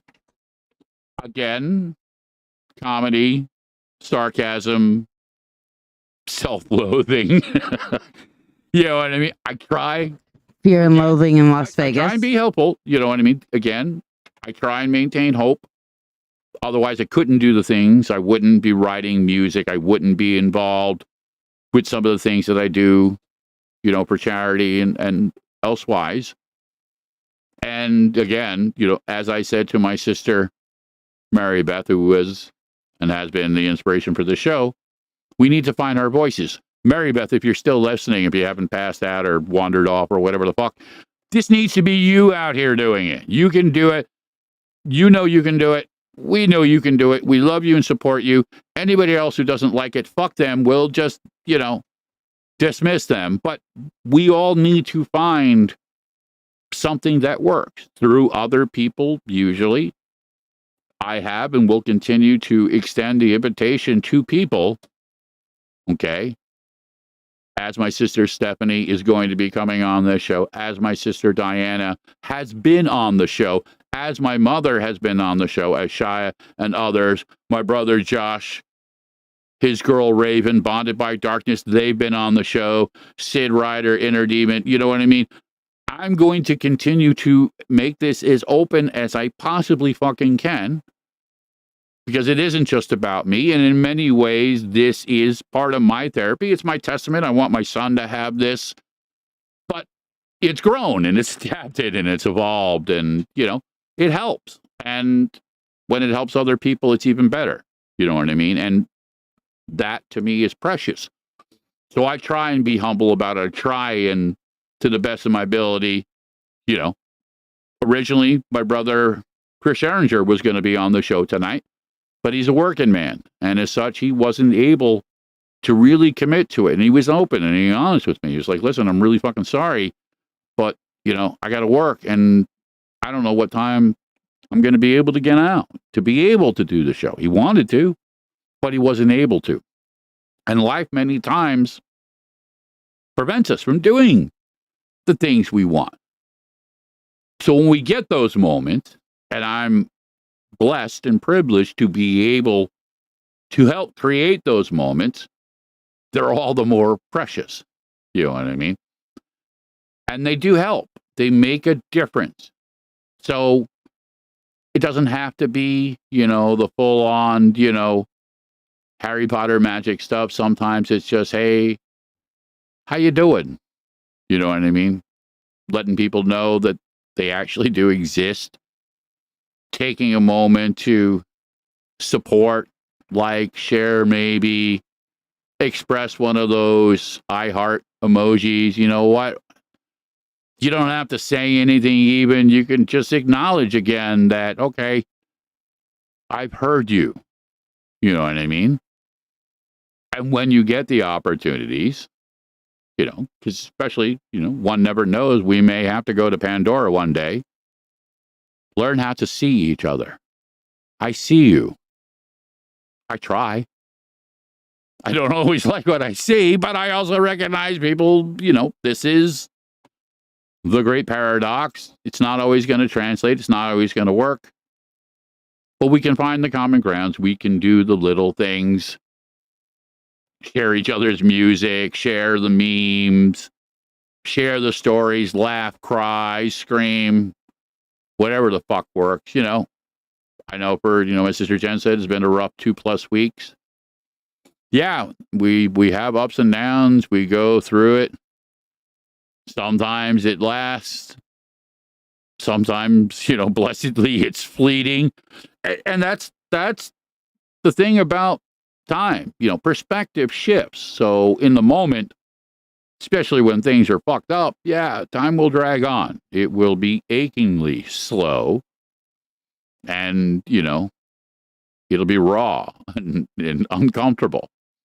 But then, and using the year zero analogy, when we distract ourselves, when we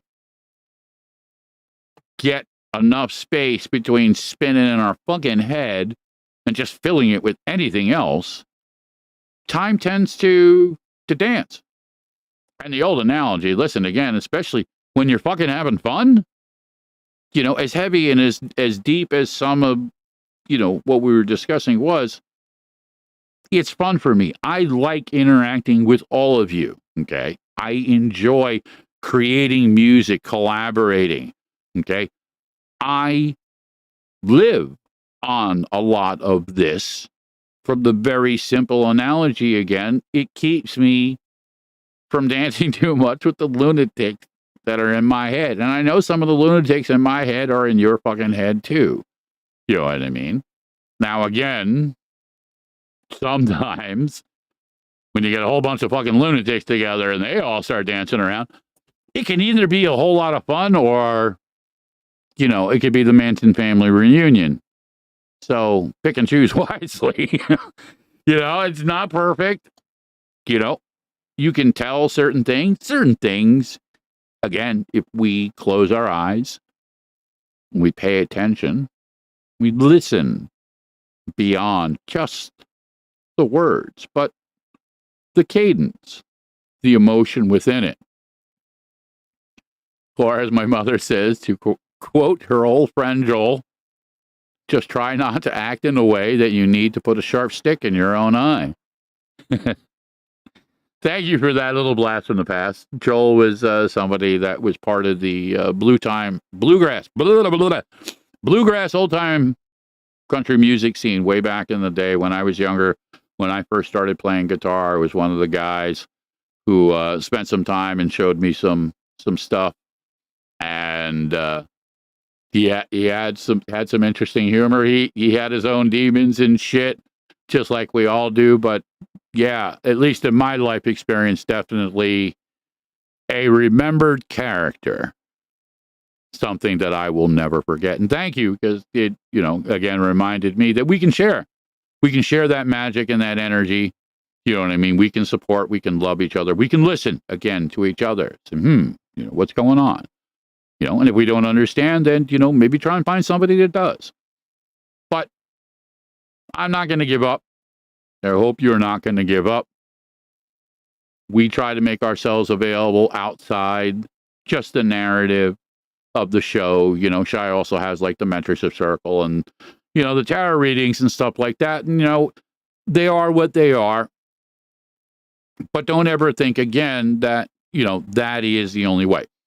So if you'd like to be a guest on the show, if you've got some shit that you want to share, if you want to fucking dance or scream or whatever the case may be, you got some music, poetry, art, whatever, reach out to me. Okay. Those of you at home can see right underneath the lunatic that's in your head is Wolf at oldwolfmusic.com.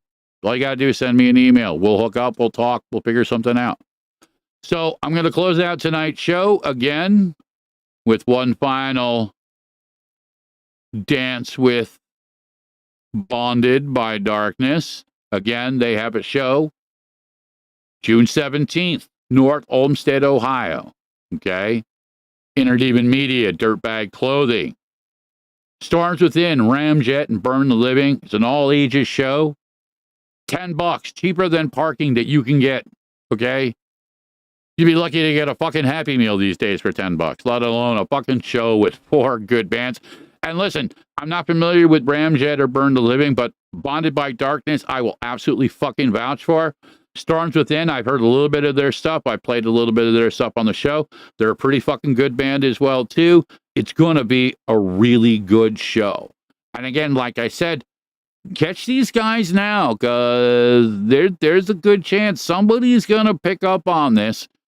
And they're going to get snatched up, and like a lot of other bands, and they deserve it. Okay, I'm the first one to say, I want other people to have whatever success that they want and or realistically are deserving, and Bonded by Darkness, I think, are definitely one of them. So I'm encouraged. I want them to succeed. And, you know, this is how it goes, you know, when you become a name band, you know what I mean?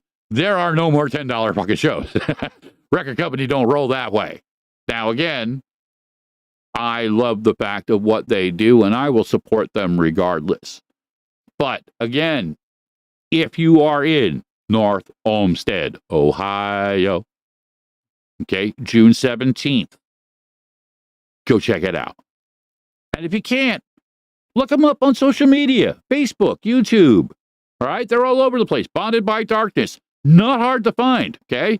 Give them a like. Say, hey, the Wolf was talking about you. What's up? All those little things help. It encourages, it supports them. It shows that we're connected. You know what I mean? And listen, you might make a friend along the way. You might make a lot of friends. You might find all of a sudden you got a bunch of wolves hanging around you. You might be a little scared at first and be like, what the fuck are all these wolves and stuff? But then, you know, some fucked up shit goes on and all those wolves got your back. And you're going to be like, oh shit.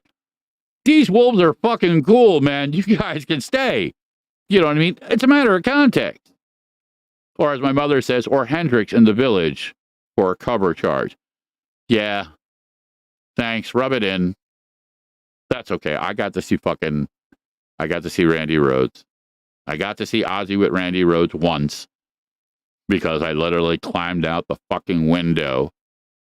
My old man was such an asshole that you know, there was no way I was going to do cool shit because he wasn't able to do cool shit. So that meant nobody else around him could do cool shit.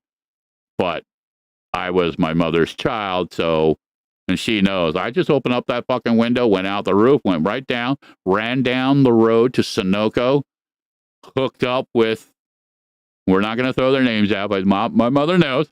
I got in that fucking car and we went to Asbury Park and I went to that fucking show. Yeah. Granted, you know. Yeah, well, he was, yeah, we would, listen, we can't beat the dead guy up, you know what I mean? It's bad enough that he's probably in South Park Hall. All right, Wolf, speak your words. I had a perfect setup and I fucked it up, so I'm going to rewind this. He is probably in South Park hell right now, and I got the monkey with me. He knows Saddam Hussein doesn't play nicely, does he? Oh, yes, it's going badly. I think we create our own hells, and I know he's created a special one. But you know what? That's how I process. I'll be the first one to admit. I have to. That's my way. Because I refuse to allow that shit to carry over and become a factor in my kid's life. So, you know what? Lesser of fucking two evils. That's how I'm going to play it. And it's honest. So, yeah. That's a good enough reason, okay? Help me with my traumas and go see Bonded by Darkness. Okay, everybody that likes or shares or engages with Bonded by Darkness will help with my recovery. So, as a personal request, okay, this is going to be like the Sally Field, you know, fucking 3 o'clock in the morning infomercial. There's a starving wolf in Rochester, New York, and he just needs your support. He doesn't want your money. He doesn't want your table scraps. He just wants you to go on social media and click a fucking button. That's all he wants. Now, if you're feeling especially generous and you happen to be in Ohio and you want to go see some really cool bands and some ass blistering metal and meet some real pagans and witches and things and shit like that, go to the show, please. Okay? But I will gladly accept anything that you're willing to do. And listen, they're my friends and I care about them. So all joking aside, you know what I mean? Even if you're not into particularly that kind of music, give them a little bit of like. Maybe somebody you know is into that type of stuff. Every band started this way, okay? The Beatles didn't just wake up one morning and just be like Strawberry Fields Forever. It doesn't happen, okay? Every band starts in a fucking toilet somewhere or, you know, in some other fucked up place in the middle of fucking nowhere that nobody's ever seen. You know, somebody doesn't, you know, forgot to tune their shit or, you know, somebody had a bad night and they're going to sing in the key of Z. You know what I mean? This is how music happens. It's organic. It's real. And the shit that eventually ends up becoming, you know, the classics and the things that we love and, you know, will continue to follow, you know, they're part of a process. You know what I mean? It's just as my mother says, you know, the lasagna just doesn't magically fucking appear. It's a fucking process. And it's a process. If you don't do it right, nobody's going to like it. But my mom made some banging fucking lasagna. Hey, by the way, that wasn't just a joke. That was a fucking hint. So if you want to care package me up a lasagna, I got to tell you, I haven't had one of your lasagnas in so long, and it just hit me. I think the universe was like, you have an opportunity. You should take advantage of it now because you may never get it again. So, yeah. Humbly, I want a fucking lasagna. Yeah. Wolves like lasagna, you know. Just, you know, another one of the fucking misnomers and myths. All right, I'm still rabbling. It's going on 20 after fucking 10. I got my kid looking at me like, all right, shut up, old man. I never gave you any such look. I can read you. You are my spawn. Obi-Wan never told you who your father was. So yeah, that's how we're going to close out the show. We're going to close it out again with a little bit of Bonded by Darkness. This is a track called The Reaper. Again, really cool metal track. I'm wishing them the best of luck. Josh Raven, I hope all of you guys have a fucking great show this weekend. Congratulations on the album release. We will talk soon. And until next time, yeah, I'm the old wolf. Try and love each other. And, you know, sometimes it's okay to dance with your wolves, just like it's okay to dance with your demons. Just try and be cognitive that not everybody's wolves and demons dance well together. So until next time, enjoy The Reaper.